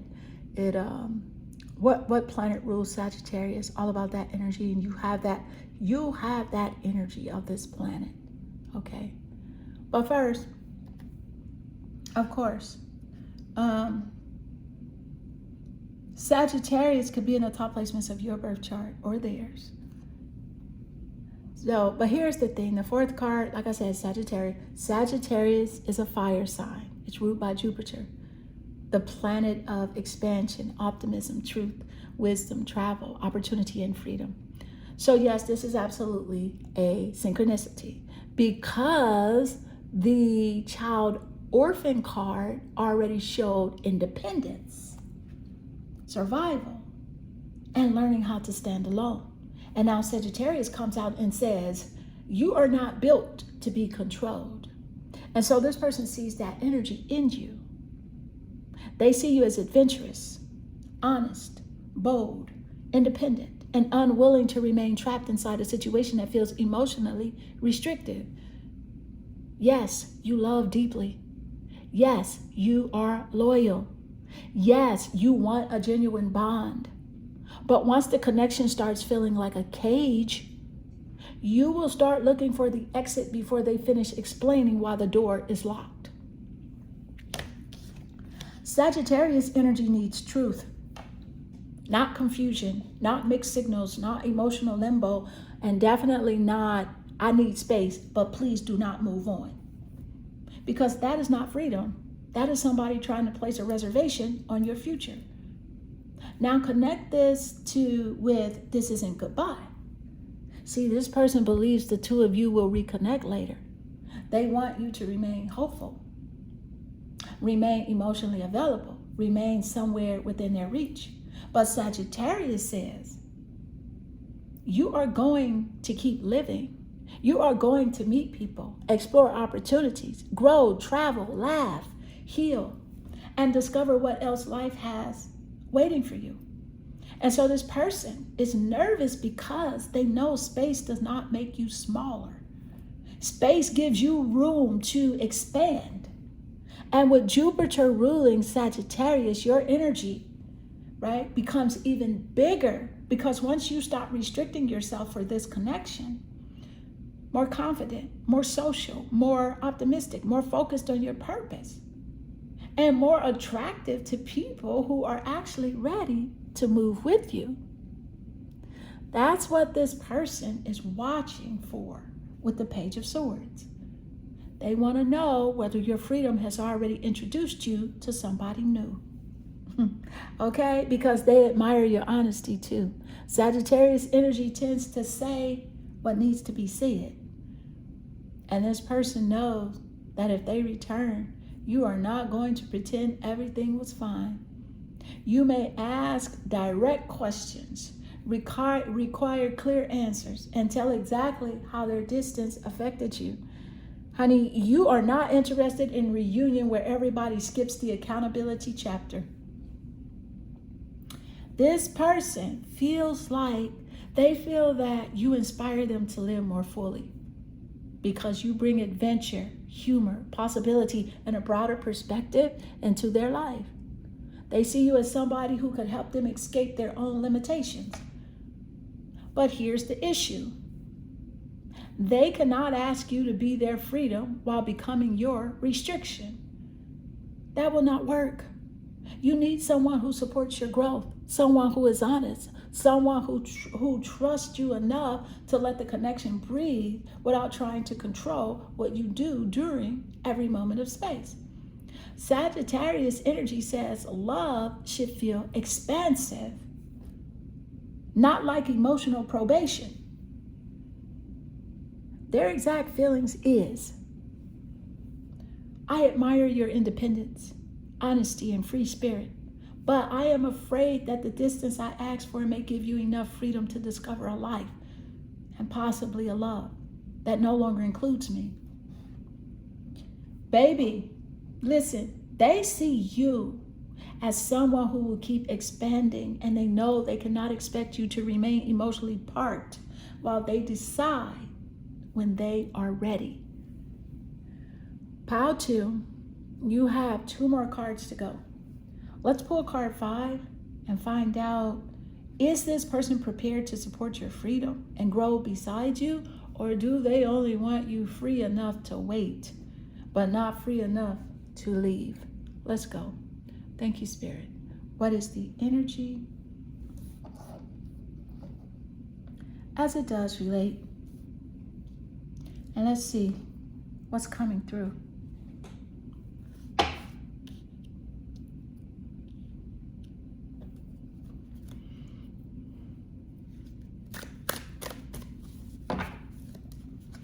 You have always partying. Card says, shots every weekend. No time for you. Party first, love later. That part right there. Does this sound familiar? Pile 2. Does it sound familiar? Because, child, listen. Listen, Linda. Listen, Linda. Linda. Y'all remember that video of that cute little boy? And he was telling his mom was trying to tell him something to do. And he's like, Linda, Linda, listen, Linda, Linda. I absolutely love that video. So, look. Always party, and the card says it. Here's the energy.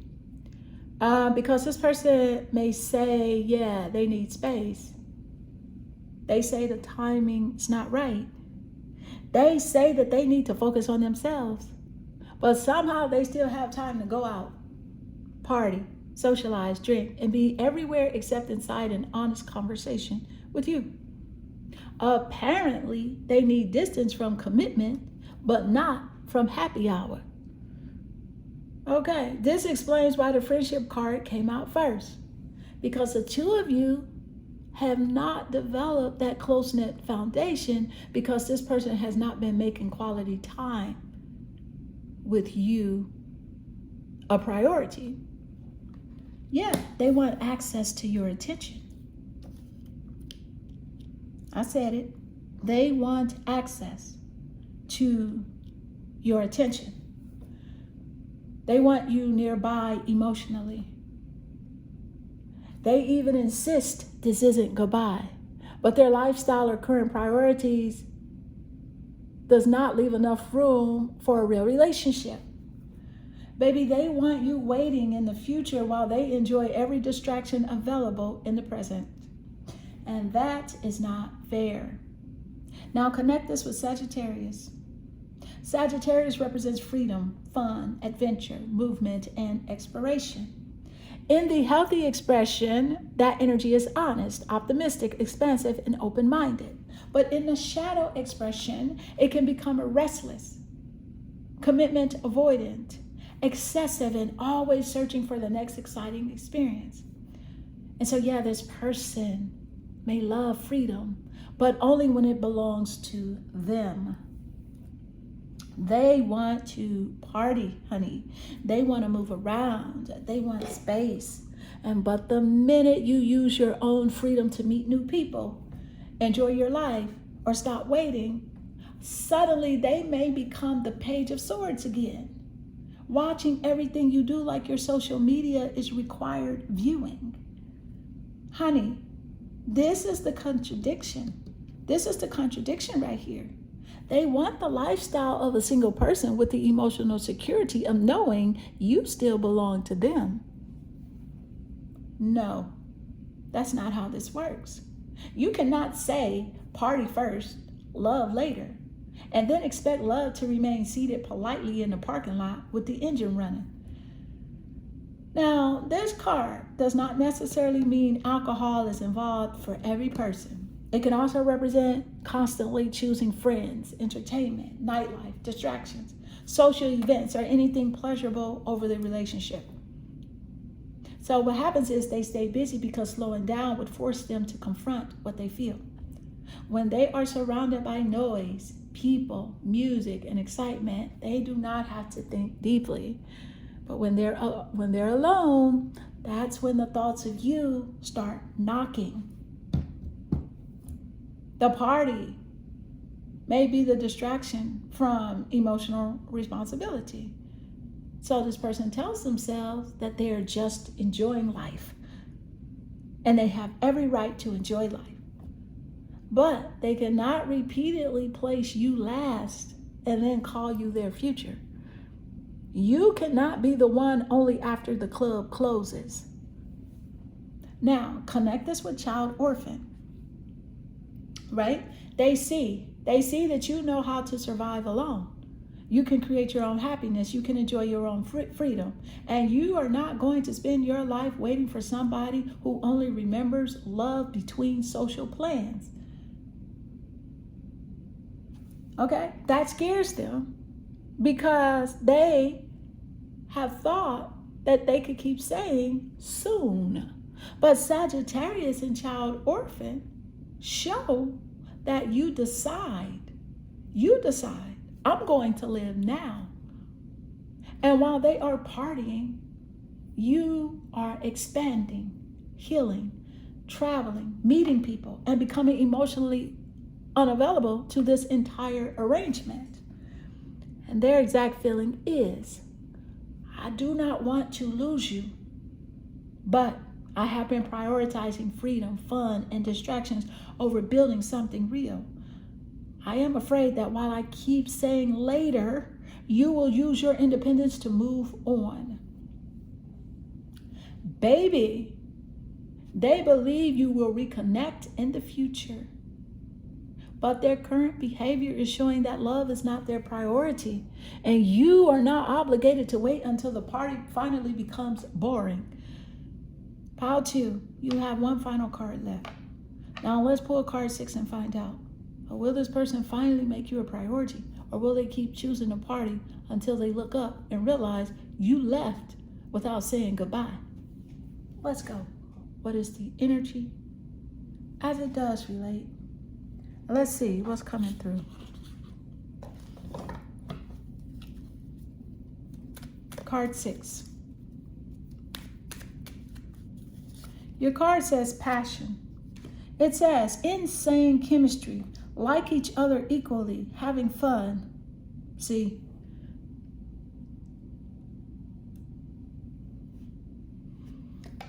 Whoa. Now this right here is something that makes sense. Let's just say that. It makes sense all the way. I'm going to tell you what I'm picking up. This is interesting because after all that talk about needing space, freedom, partying, and friendship, the attraction between you is still very much alive. This person does like you. They are attracted to you. They enjoy your energy. And despite their behavior making this connection look one-sided, at times, this card says that the chemistry may be mutual. Okay? Pile 2, because both of you feel something. Yeah. But let's not confuse strong chemistry with a fully developed relationship, because passion can create heat, but it cannot create stability all by itself. Right? So this person loves spending time with you because the connection feels exciting, playful, flirtatious, and free. You make them laugh. They feel physically drawn to you. And when the two of you are together, the energy feels natural and electric. But this also explains why they are trying to keep you in the friendship category.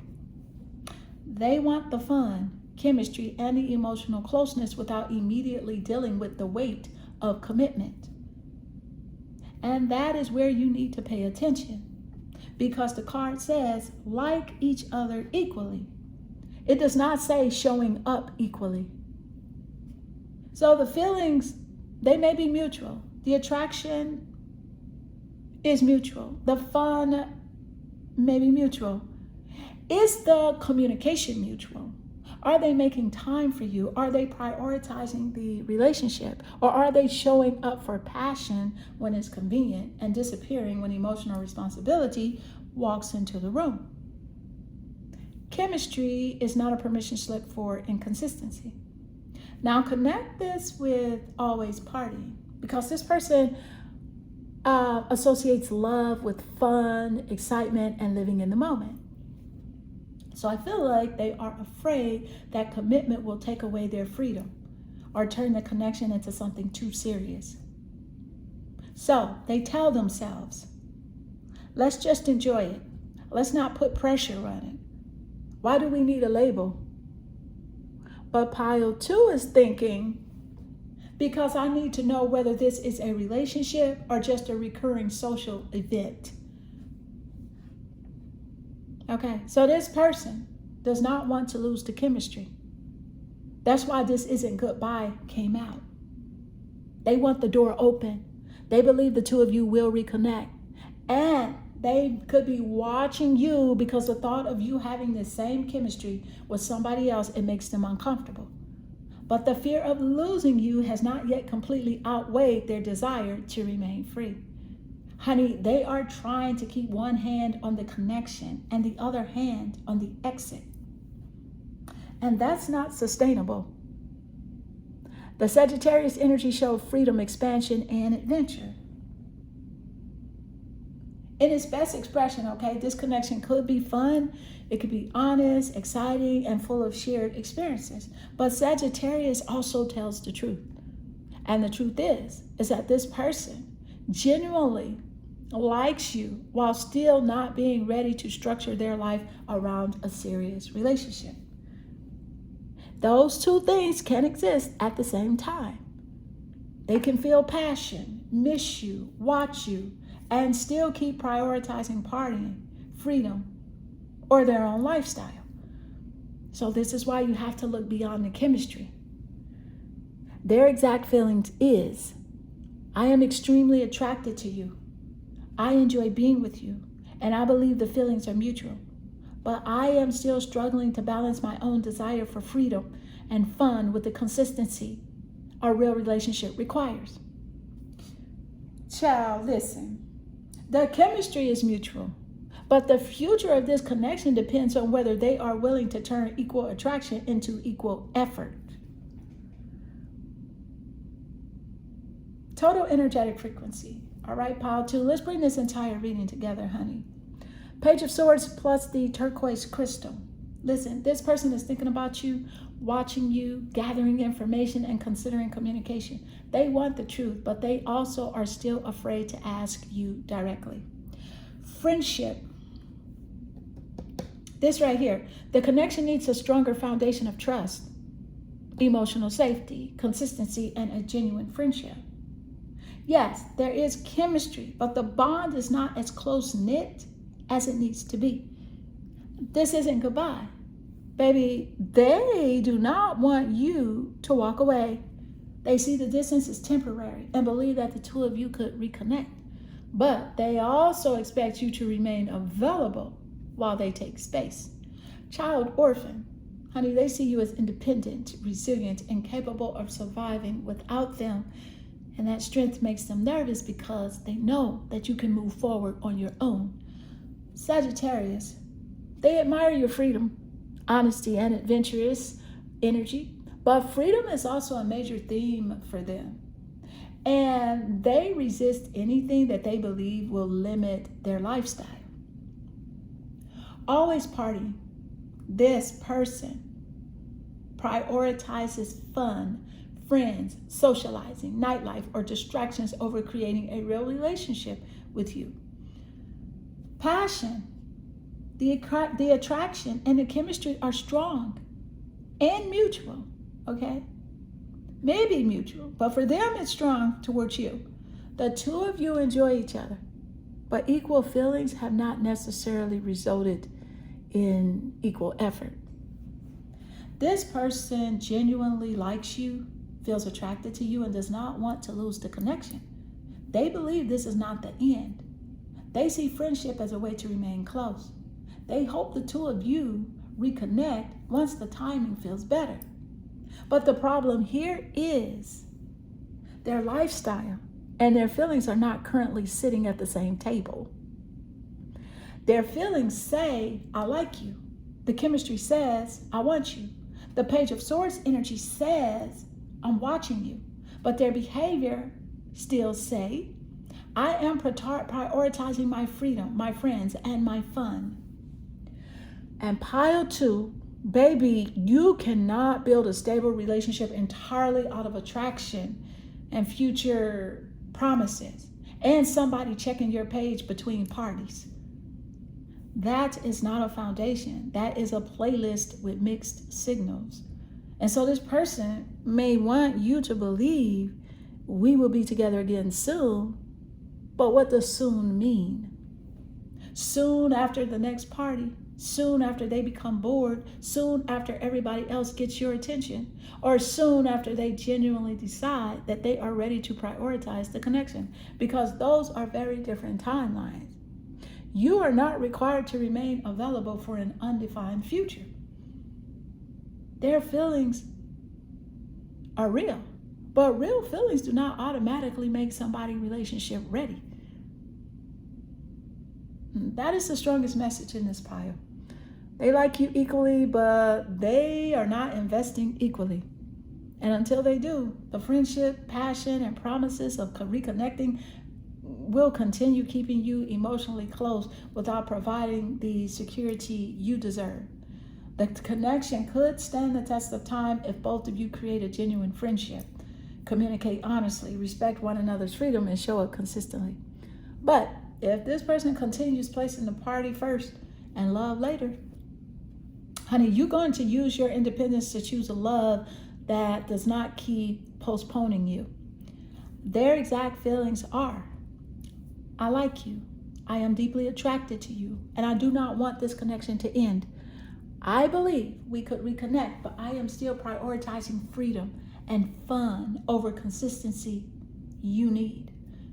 I know your independence means you may not wait for me forever. All right, Clarity family. Well, y'all, listen, that closes pile 2 reading. For direct clarity about your personal situation, the 3 questions for $33 personal psychic reading is still available. And you can ask any 3 questions about their exact feelings, whether they will contact you, commitment and reconciliation, their lifestyle or third-party energy, your career and finances, spiritual guidance, or any personal situation where you need deeper clarity. Now, the information is in the description. And remember, there are a lot of things that I can share during a private personal reading that I cannot fully discuss here on this platform. And if you know, you know. Pile 2, your message is final. This is the final message. The attraction is mutual, but chemistry alone cannot carry this connection.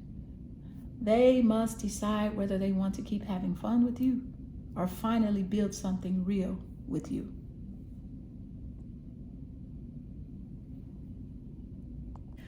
Hi, Clarity family. Welcome to your Pile 3 reading.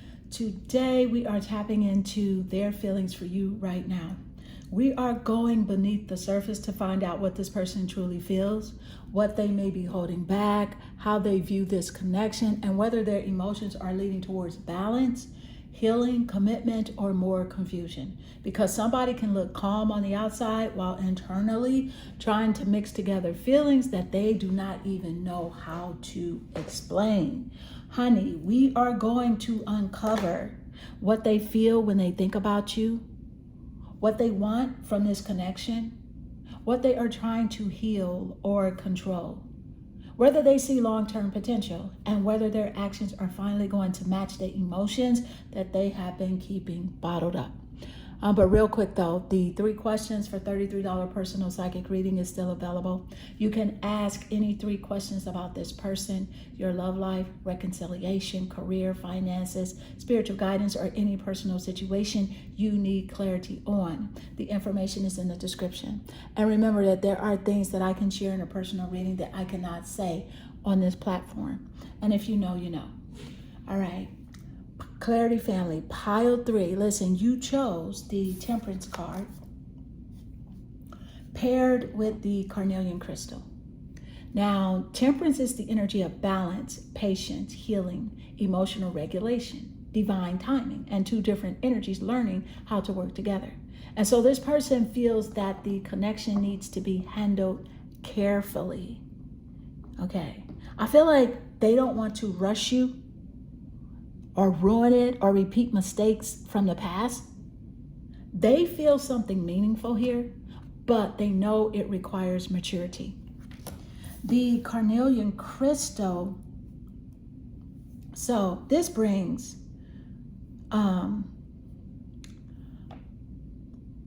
this crystal brings passion, confidence, attraction, courage, and action. So underneath all this calm temperance energy, there is heat. This person could appear controlled, patient, or emotionally reserved, but the attraction is strong. It's strong. I feel like they're trying to balance desire with caution. They want movement, but they don't want chaos. They want closeness, but they may also need time to trust the connection fully. So their exact feeling is, I feel a strong attraction and emotional pull towards you, but I want to approach this carefully because I don't know. I don't want to damage something that could become meaningful. Pile 3, you have 6 more cards to go. So let's go ahead and pull card 1 and find out, what is this person trying so hard to balance, control, or heal when it comes to their feelings for you? Let's go. What is the energy as it does relate? And let's see what's coming through.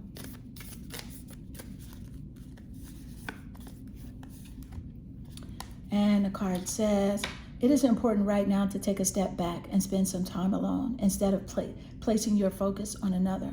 Now it's time to give it to yourself. I feel like this is the energy that they recognize about you. I feel like you have taken your power back. I feel like you are like this image on the card. She's looked like she's resting and trying to rejuvenate and really trying to, it's like the 4 of Swords energy in a sense, right? I feel like this is how they see you, because you've recently gone through some things, and you are really aligning with healing. You align with the Temperance energy as well, doing things in moderation, taking your time, not giving too much of your energy to a person, place, or thing before it is deserving, right? So here's what I'm picking up. I feel like this person recognized that this is exactly, like literally exactly where you are right now. Baby, you have taken your power back. The woman on this card looks like she is resting, recovering, and allowing herself to breathe again. And like I said, this has that strong 4 of Swords energy to it. Pile 3, I feel you. I feel you so strong. You've gone through something emotionally exhausting. A disappointment, a breakup, a stressful situation, or simply a season where you gave too much of yourself to other people and finally realized you needed to pull your energy back. Honey, you are not hiding. You are healing. There's a difference. You may be quieter than usual, less available, less interested in explaining yourself, and more focused on rebuilding your peace, your confidence, and your emotional strength. And this person can see that. They feel that you are no longer centering the connection the way you once did. Yes, you may still care, but you are not pouring all your energy into wondering what they feel, what they're doing, what they are finally going to get them, when they're finally going to get themselves together. You stop making their confusion your full-time occupation. That's what you did. You stopped making their confusion your full-time occupation. Now, connect this with the Temperance, because Temperance is about restoring balance after emotional extremes. So yeah, this person recognizes that you needed distance because the connection or life in general had become draining. You are trying to regulate yourself, replenish energy, and return to a version of yourself that feels calm, centered, and emotionally whole. They realize that being close, right? That being close to them, it required more recovery time. It requires so much recovery time than it should have. And that realization makes them uncomfortable, because while you are taking a step back, they are wondering whether this pause is temporary or whether you are slowly learning that your life feels more peaceful without the connection consuming so much of your attention. The carnelian crystal adds another layer too. The carnelian represents confidence, courage, life force, passion, and taking action. That's what it represents. So listen, you appear still on the outside. Something powerful is rebuilding underneath. You are resting, but you are not powerless. You are gathering your strength, reconnecting with yourself, remembering what you want, and deciding what you will no longer tolerate when you rise again. This person senses that the version of you returning from this period of rest will not be as easy to confuse, delay, or emotionally drain. They feel like you are becoming more selective with your time and attention. And honestly, access to you may now require an appointment, a clear intention, and emotional identification. Okay, because this card also says that they believe you have been through more than you openly discuss. They see strength in you, but they also recognize the fatigue behind it. You have been the strong one way too long, the understanding one, the patient one, the one constantly trying to keep everything balanced. And now you are finally saying, I need to give some of that care back to myself. So, honey, their exact feeling is this.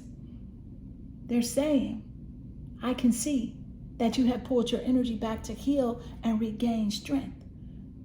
I know you have been through a lot, and I'm afraid that this time alone is helping you realize that you deserve more peace than this connection has given you. Baby, they see you resting. They also sense your power returning, and they know the version of you that rises from this healing period no longer accepts what once exhausted you. No. Pile 3, you have 5 more cards to go. Now let's go ahead and pull card 2 and find out, does this person want to protect your peace, or are they preparing to interrupt your healing because they can feel you slipping out of their emotional reach? Let's go. Thank you, Spirit. What is the energy as it does relate? Let's see what's coming through.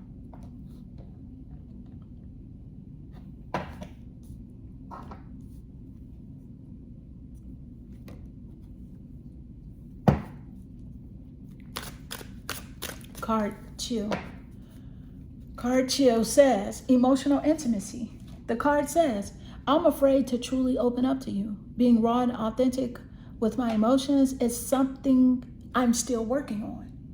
Well, we know that about them, right? That's exactly who they are. It's not like we needed an encyclopedia, right? This is just fear opening up, emotional authenticity and vulnerability issues. We already know that about them, that this person has feelings, but expressing those feelings honestly is where everything starts falling apart. Yes, they feel deeply, think about you constantly, miss you. They do want closeness, but when it's time to sit down and tell you what is truly happening inside them, suddenly the emotional Wi-Fi disconnects. Okay, now connect this to temperance, because temperance showed someone trying to remain calm, controlled, and emotionally balanced. But sometimes, honey, what looks like balance is actually somebody carefully managing how much of themselves they reveal. They are afraid that opening up will make them look weak and give you too much power. They're afraid that they will expose old wounds or force them to admit how deeply this connection affects them. They are trying to control emotions that were meant to be communicated. And with card 1 showing you taking a step back, resting and reclaiming your energy, they now realize their emotional distance contributed to yours. Okay. You have become exhausted from trying to understand someone who would not clearly explain themselves. Girl, listen, you asked what was wrong, tried to create emotional safety. You've given them the opportunity to talk, but after a while, you became tired of conducting interviews for a position that they already applied for. Baby, this person recognized that you wanted emotional intimacy, not emotional detective work. You wanted authenticity, transparency, a real conversation, not a collection of vague answers, changing moods, and mysterious silences. You cannot build closeness with somebody who treats every feeling like a classified information. And now this card does not say they feel nothing. It says that they are afraid to show it. That's the difference, okay? So here's the thing. They learned early that vulnerability leads to rejection, disappointment, or embarrassment, or loss of control. So when their feelings for you became stronger, they pulled back instead of moving closer. The more they felt, the less they revealed. And that's exactly why you needed this time alone. Because loving someone who refuses to open up can make you question the connection, can make you question your intuition, and eventually your own emotional needs. But pile 3, their fear is not your responsibility to manage. You can create a safe space. You can be patient. You can show compassion. You cannot climb inside somebody and unlock a door they keep holding shut from the other side. Vulnerability is their work. The carnelian crystal says courage is required here. Not attraction, not longing, not private feelings. Courage.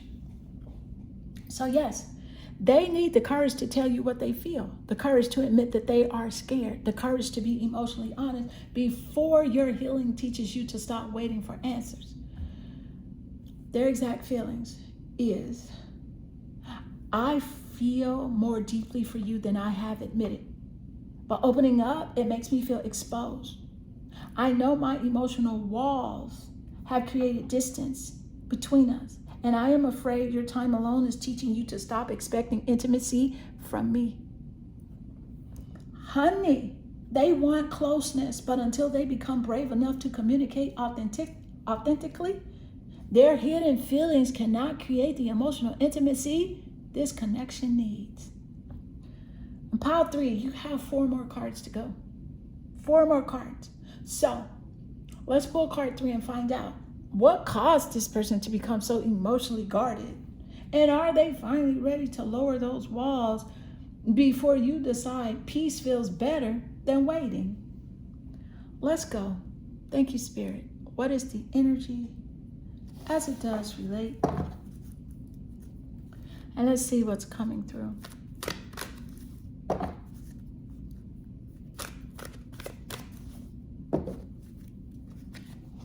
Look at that, the detective, but it comes out in reverse. So it's the shadow attribute. And it says, voyeurism and falsifying information. And you asked for it, you here for the energy. And I told y'all, it's not always going to be sweet. This is what we're finding out about this person. And you need to know. Because knowledge is what? Knowledge is power, honey. Everything ain't always sunshine and roses. Every tarot card or oracle card, especially tarot, shows elements of life. Okay? And so we have to keep it real. When the sweet stuff come out, guess what? I'm going to share it. But you better believe when Spirit is snatching wigs, I'm going to share that too. So baby, your 3rd card is detective, but it came out in reverse. So we are dealing with the shadow attribute. And like I said, the card says, if you can see it on the card here, it says voyeurism and falsifying information. Okay. This is what we're finding out about this person. That they are watching you without speaking to you directly. Checking your social media, looking through old photographs, and paying attention to who follows you, who comments, where you go, and whether somebody new appears to be getting close to you. So I feel like they certainly could be gathering information about you from a distance instead of having an honest conversation. And that connects directly to emotional intimacy. They are afraid to open up authentically. So instead of asking, how do you feel about me? They watch your post and try to figure it out. Instead of saying, I miss you, they look for signs that you miss them. Instead of asking whether you are seeing somebody else, They turn one innocent comment into a complete criminal investigation. Like, you upload a picture at a restaurant and suddenly they are zooming in on the reflection inside the spoon. Okay? Talking about, whose arm is that? Why are there two glasses? Who took this picture? Meanwhile, that may be the waiter setting down the water. Okay, that's probably just the waiter setting down the water. But the second part of this card is important because it says falsifying information. This person is not always telling the complete truth. No, they leave out the details, change the story, and pretend they know less than they do. And also create a false explanation to cover up why they have been watching, questioning, or behaving suspiciously. I feel like they say things like, I wasn't checking your page. Although, honey, they know that you posted, although they know what you posted 3 weeks ago at 2:17 in the afternoon. They also have listened to information from other people without verifying it with you. Somebody could have said something about you, exaggerated the situation, or planted doubt in their mind. And instead of coming to you directly, honey, they built an entire emotional case using evidence that was never authenticated. That is dangerous because this person has already struggles with emotional intimacy. So if fear enters the picture, they believe assumptions more easily than they believe your truth. Right? You see that? Do you see it? So yeah, they become distant, suspicious, cold, or accusatory without giving you any idea what they think happened. And yeah, they may punish you for conversations that only occurred inside their head. Now let's go ahead and connect this with the first card, where you stepped back to rest and rejuvenate. This energy is the reason you needed that distance. You have become tired of being watched but not understood, questioned but not trusted, studied but not genuinely known, or expected to prove yourself while this person continued hiding their own feelings and information. Baby, you cannot relax inside a connection where somebody keeps treating you like a suspect. And Temperance says that balance and honesty are required. But Detective, in reverse, it shows that this person, right, is not approaching the connection from a balanced state. They are operating through fear, suspicion, secrecy, or distorted information. Yes, they want emotional intimacy with you, but they are trying to obtain it through observation instead of vulnerability. Watching you is not the same as knowing you. The carnelian crystal calls for courage. And the courageous thing would be to come forward, ask the question, tell the truth, and accept the answer. Not lurk, not assume, not create a story. And not hide behind false information because honesty feels uncomfortable.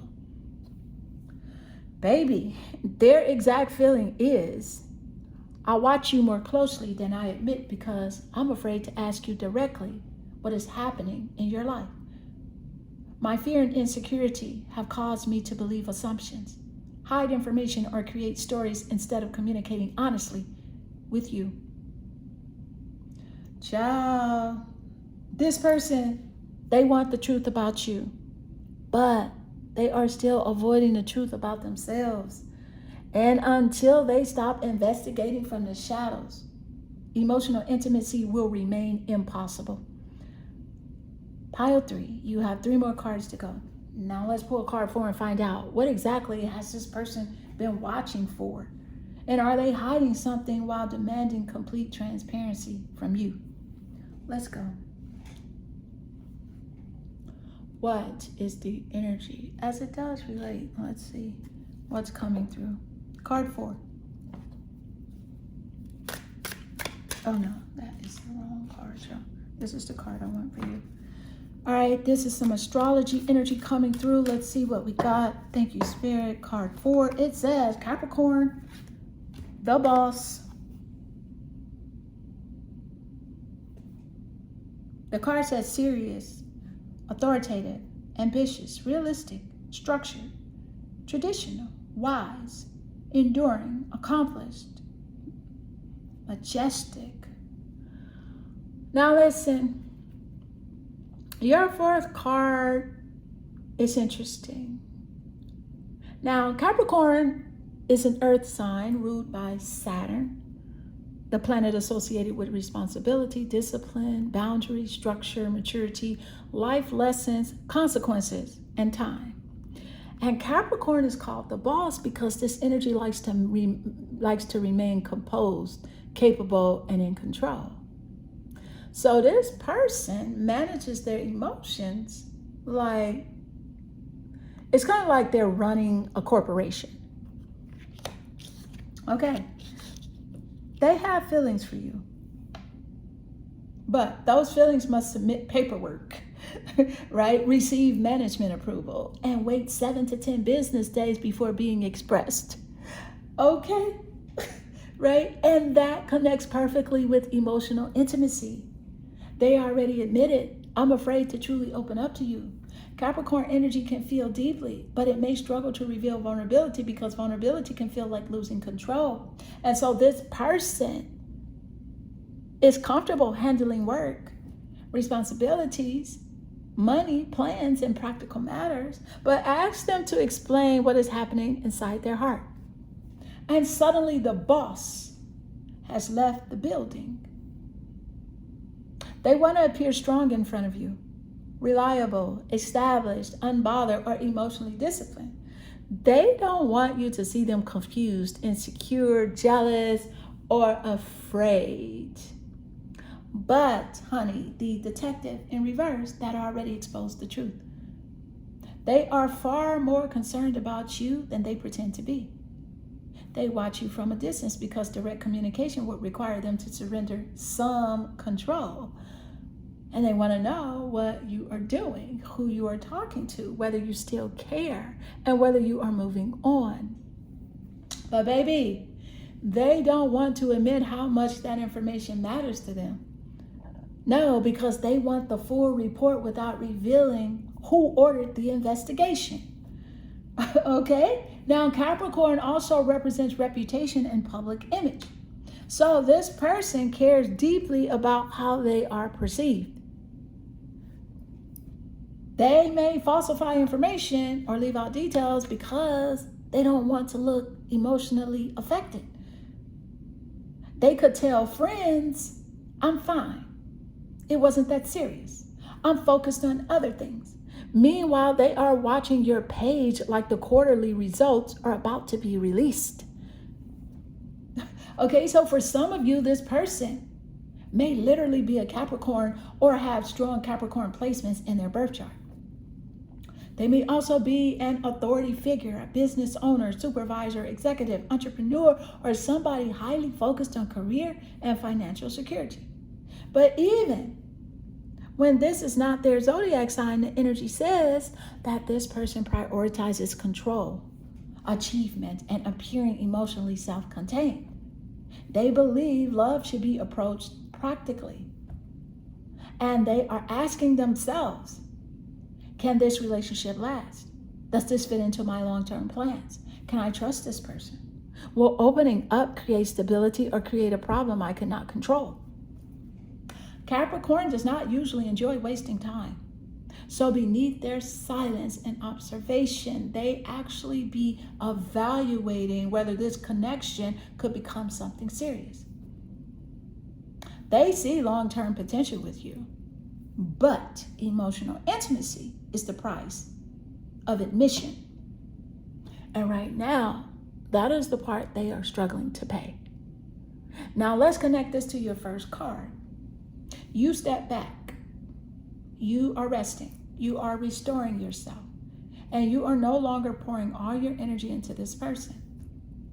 Capricorn respects strength, boundaries, and self-control. So your withdrawal has increased their respect for you. They see that you are capable of governing your own life without waiting for their instructions. Okay, that attracts them, but it also challenges them because the boss is accustomed to managing the situation. But you taking your power back means that they no longer control the pace, the access, or the outcome. They wanted to control the connection, but your silence canceled their managerial privileges. Okay, so Saturn also brings consequences. So this person is now facing the emotional consequences of remaining guarded, withholding information, or watching you instead of speaking honestly. And they realize that time is passing. You are healing. And if they continue waiting for the perfect moment to become vulnerable, honey, they could eventually discover that the position in your life has already been filled or completely eliminated. Saturn will give you time, but Saturn will not let you waste it without a lesson. Okay, so this person feels that they need to become more mature before approaching you. They want to have their life together, their career stable, their finances organized, their emotions controlled. But there is a difference between preparation and avoidance, okay? They cannot keep building an empire while allowing the relationship to become an abandoned property. Okay, no. See, their exact feelings is, I see you as strong, self-controlled, and worthy of something serious. I want to maintain control over my emotions. But the truth is that I watch you because I am afraid of losing you while I am still trying to decide how to open up. They want to become the boss of every situation, but love is demanding something their position cannot protect them from: honesty, vulnerability, and the courage to let you see behind the title. And so pile 3, you have 2 more cards to go. And so let's go ahead and pull card 5 and find out. Does this person intend to build something stable and long-term with you? Or are they using control, work, and responsibility to avoid admitting how they deeply feel? Let's go. What is the energy as it does relate? And let's see what's coming through.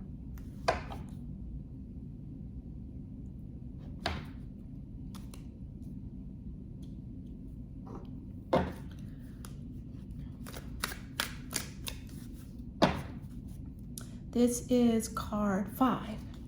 And you got clout hungry. The card says, viral or nothing, lives for attention, makes ish up for drama. And I'm saying ish, but y'all know it's SH and 2 more letters. Okay? Clout hungry, honey, viral or nothing, lives for attention, makes ish up for drama. Of course. Of course. Listen, ain't nothing sweet about this mess right here. And when I say wearing a mask, baby, I mean the mask is glued on, okay? They don't even take that thing off to go to sleep. They don't. And that's a dang on shame. Now listen, this person has a strong need for attention, validation, praise, reactions, or public recognition. They care deeply about how they look to other people. How many people notice them, who's watching, who's talking about them, and whether they are still the center of the conversation. This person also may not simply want attention. I feel like they need an audience. And that connects directly to Capricorn. the boss. Because Capricorn energy can be extremely concerned with status, reputation, success, and public image. So this person presents themselves as controlled, established, important, or above the drama. But behind the scenes, they are manufacturing the very drama that they pretend to be too mature for. Okay, they exaggerate stories, leave out important details, post something strategically to get a reaction, create jealousy, or tell people a version of events, right, that makes them look desirable, powerful, or completely innocent. And with detective in reverse, already showing falsified information, that's a major confirmation, because they watch what you're doing, misunderstand it, create a storyline around it, and then share that storyline as though they personally interviewed every witness. Honey, this person also uses social media to communicate indirectly. And instead of telling you how they feel, they post a song lyric, upload a picture with somebody, act extra happy, show themselves partying, or make a vague statement designed to have you wondering whether it was about you. Baby, they will launch an entire publicity campaign before sending one honest text message. Do you hear me? Now connect this with emotional intimacy. They already admitted that they are afraid to open up authentically. So attention may become the substitute for intimacy. It's easier for them to receive likes than to receive love. Easier to perform confidence than admit fear. Easier to create an image than reveal what is actually happening emotionally. I'm just saying. They know how to attract attention without knowing how to maintain a genuine emotional bond. And that is a part of what exhausted you. You are trying to build something private, honest, and emotionally meaningful, while this person was too concerned with appearances, outside opinions, or keeping people entertained. Meanwhile, Temperance says, this connection needs peace, balance, maturity, and emotional honesty. Not another dramatic episode. Not another mysterious post, not another storyline created simply because somebody was bored and needed engagement. No, right? Now, for some of you, this person may literally work in social media, entertainment, business, branding, or a field where visibility matters. There is nothing automatically wrong with wanting success or recognition. The shadow appears when they begin sacrificing truth, privacy, or relationship to receive attention. Now, I feel like they do value being seen by everybody more than being truly known by you. And that is the problem. They also enjoy attention from other people, even while having feelings for you. Not necessarily because they want every person giving them attention, but because external validation feeds their ego. Honey, they could flirt publicly, entertain comments, keep admirers around, or create competition because feeling wanted makes them feel powerful. But pile 3, you are not auditioning for a position you are already qualified to hold. And since you have taken your power back, they notice that you are no longer reacting. You are not chasing clues. You are not competing with an audience. You are not feeding the drama. And nothing confuses a clout-hungry person more than realizing that their performance did not receive the expected engagement. Okay? You quietly pressed not interested on the entire emotional production. Honey, their exact feeling is, I care deeply about how I am perceived. And I use attention, social media, or drama to avoid showing how vulnerable I actually feel about you.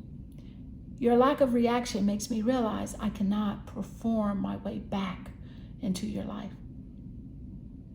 They know, honey, they know how to command an audience. But this connection requires something applause cannot provide: authenticity, privacy, and emotional truth. Pile 3, you have one final card left. Now let's pull card 6 and find out. Does this person truly want a private, emotionally intimate relationship with you? Or do they care more about attention, appearances, and keeping the drama alive? Let's go. What is the energy as it does relate? And let's see what's coming through.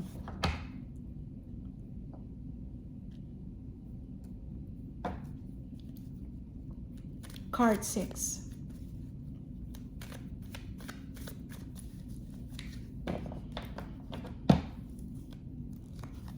Addiction. The card says addiction, codependent, obsession, possession, controlling, has a block, restraint. Well. Spirit sure does know how to come through, right? Spirit sure does know how to confirm what a person has been doing. Now, this right here is the card that explains why this person can be so emotionally guarded.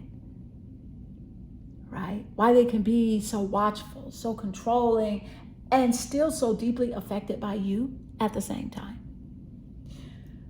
This person feels more attached to you than they are willing to admit. I'm just saying. They think about you obsessively, watch you, check for signs, become possessive, feel jealous, want to know who has your attention, and still hold themselves back from being completely honest. So they are obsessed but restrained. And that is a dangerous combination because the feelings do not disappear. They just become hidden, redirected, or acted out through control. Now connect this with detective in reverse. Let's look at it. Connect it with detective in reverse. They watch from the shadows because they feel blocked from direct access. They gather information because they want to feel in control. They distort facts because fear and obsession are affecting their judgment. And they become more focused on what you are doing than on healing what is happening inside them.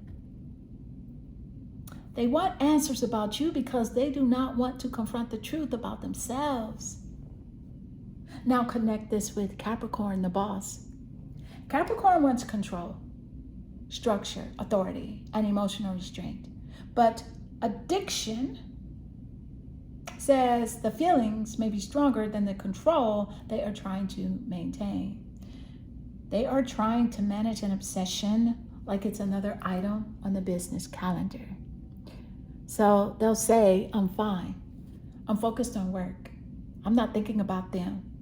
Meanwhile, they have checked your page 4 times, reread an old message, and mentally argued with a person you may not even be dating. Okay? And cloud hungry.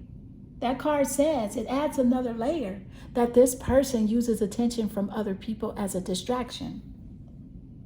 They post for reactions, flirt publicly, create drama, and surround themselves with admiration because they are trying to avoid feeling how attached they are to you. Baby, listen. They collect attention from everybody because they cannot get the emotional response they want from you. But all that outside attention does not satisfy them because it's not simply about being noticed. It's about wanting a particular person, you. The codependency energy can also say that they rely on this connection for validation, emotional stimulation, or a sense of power.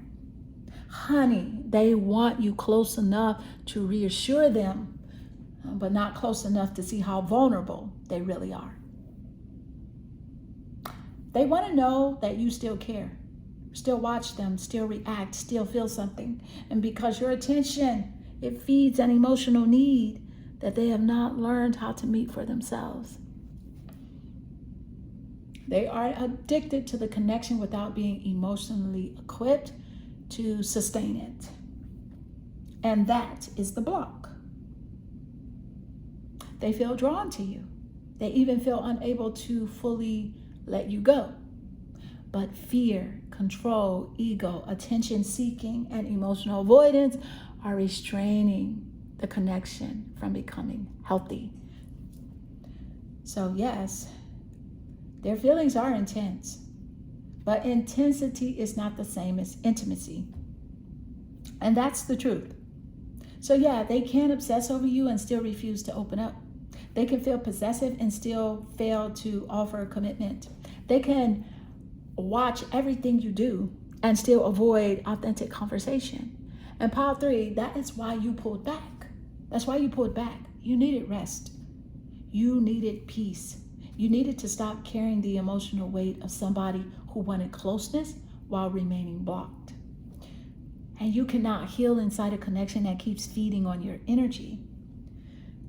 Their exact feeling is, I feel intensely attached to you, and I struggle with jealousy, control, and the fear of losing access to you. I hold myself back from being fully vulnerable, but the distance has made my feelings even harder to control. Baby, listen, they are obsessed with maintaining a connection to you. But until they break their unhealthy patterns, their attachment will continue creating control instead of genuine closeness. Total energetic frequency, pile 3. All right, let's bring this entire reading together. Temperance plus carnelian crystal. This connection, it carries attraction, intensity, and the potential for healing, but it needs balance, patience, courage, and emotional maturity. Take a step back. This person sees that you have pulled your energy back to rest, recover, and give yourself the care you once gave so freely to others. Emotional intimacy. Baby, they are afraid to open up authentically. Their feelings may be real, but emotional vulnerability is still something that they struggle to offer. A detective in reverse. They watch you, investigate from a distance, believe assumptions, or distort information rather than ask you directly. Capricorn, the boss. Baby, they want control, structure, and emotional restraint. They also see you as someone worthy of something serious, but they are afraid of losing control through vulnerability. Clout hungry. They seek attention, validation, drama, or public reactions to avoid confronting what they truly feel in private. Addiction. The attachment is intense. There is obsession, jealousy, possessiveness, codependency, and a strong desire to maintain access to you, but also a major emotional block. And this person's feelings for you are intense, but they are not emotionally simple. No, they are attracted to you, attached to you, watching you, thinking about you, possessive over you, and still afraid to open up.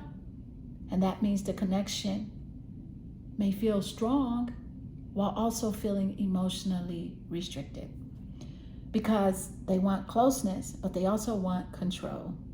And those two things cannot coexist in a healthy relationship unless control is replaced with trust. They care deeply about you, but they also care about appearances, attention, ego, and remaining emotionally protected. They want you to reveal everything while they keep their emotions locked inside a private vault. That is not emotional intimacy. That is a one-sided investigation, period. Now, can this connection stand the test of time? Well, the potential is there through temperance, but only if this person is willing to heal the obsession, release the need for control, stop communicating indirectly, and become emotionally honest. Otherwise, the connection could remain intense but blocked, passionate but exhausting, magnetic but unhealthy. See, a strong attachment does not automatically mean a healthy future. And your first card already gave you the answer about what you should be doing now. Rest, rejuvenate, focus on yourself, protect your peace. You are not responsible for managing their obsession. You are not responsible for decoding their behavior. And you are not responsible for proving your loyalty to somebody who refuses to communicate authentically. Honey, they must decide whether they want to control the connection or participate in it honestly. And so their exact feelings are, I am more attached to you than I admit. I watch you, think about you, and fear losing you. But my need for control and my fear of vulnerability keep blocking me from creating the emotional intimacy I truly want. Baby, listen, the connection may be powerful, but your peace must remain more powerful than their obsession. Let me just say that again for the clarity family in the back. The connection may be powerful, but your peace must remain more powerful than their obsession. All right, clarity family, that closes pile 3 reading. And for direct clarity about your personal situation, the 3 questions for $33 personal psychic reading is still available. You can ask any 3 questions about their exact feelings, whether they will contact you. Commitment and reconciliation, obsession, jealousy, or hidden behavior, career and finances, spiritual guidance, or any personal situation where you need deeper clarity. The information is in the description. And remember, there are things that I can share during a private personal reading that I cannot fully discuss on this platform. And if you know, you know. Pile 3, your final message is that this person is intensely attached to you. But until they release control, heal the codependency, and become emotionally honest, their obsession may continue blocking the closeness that they claim to want.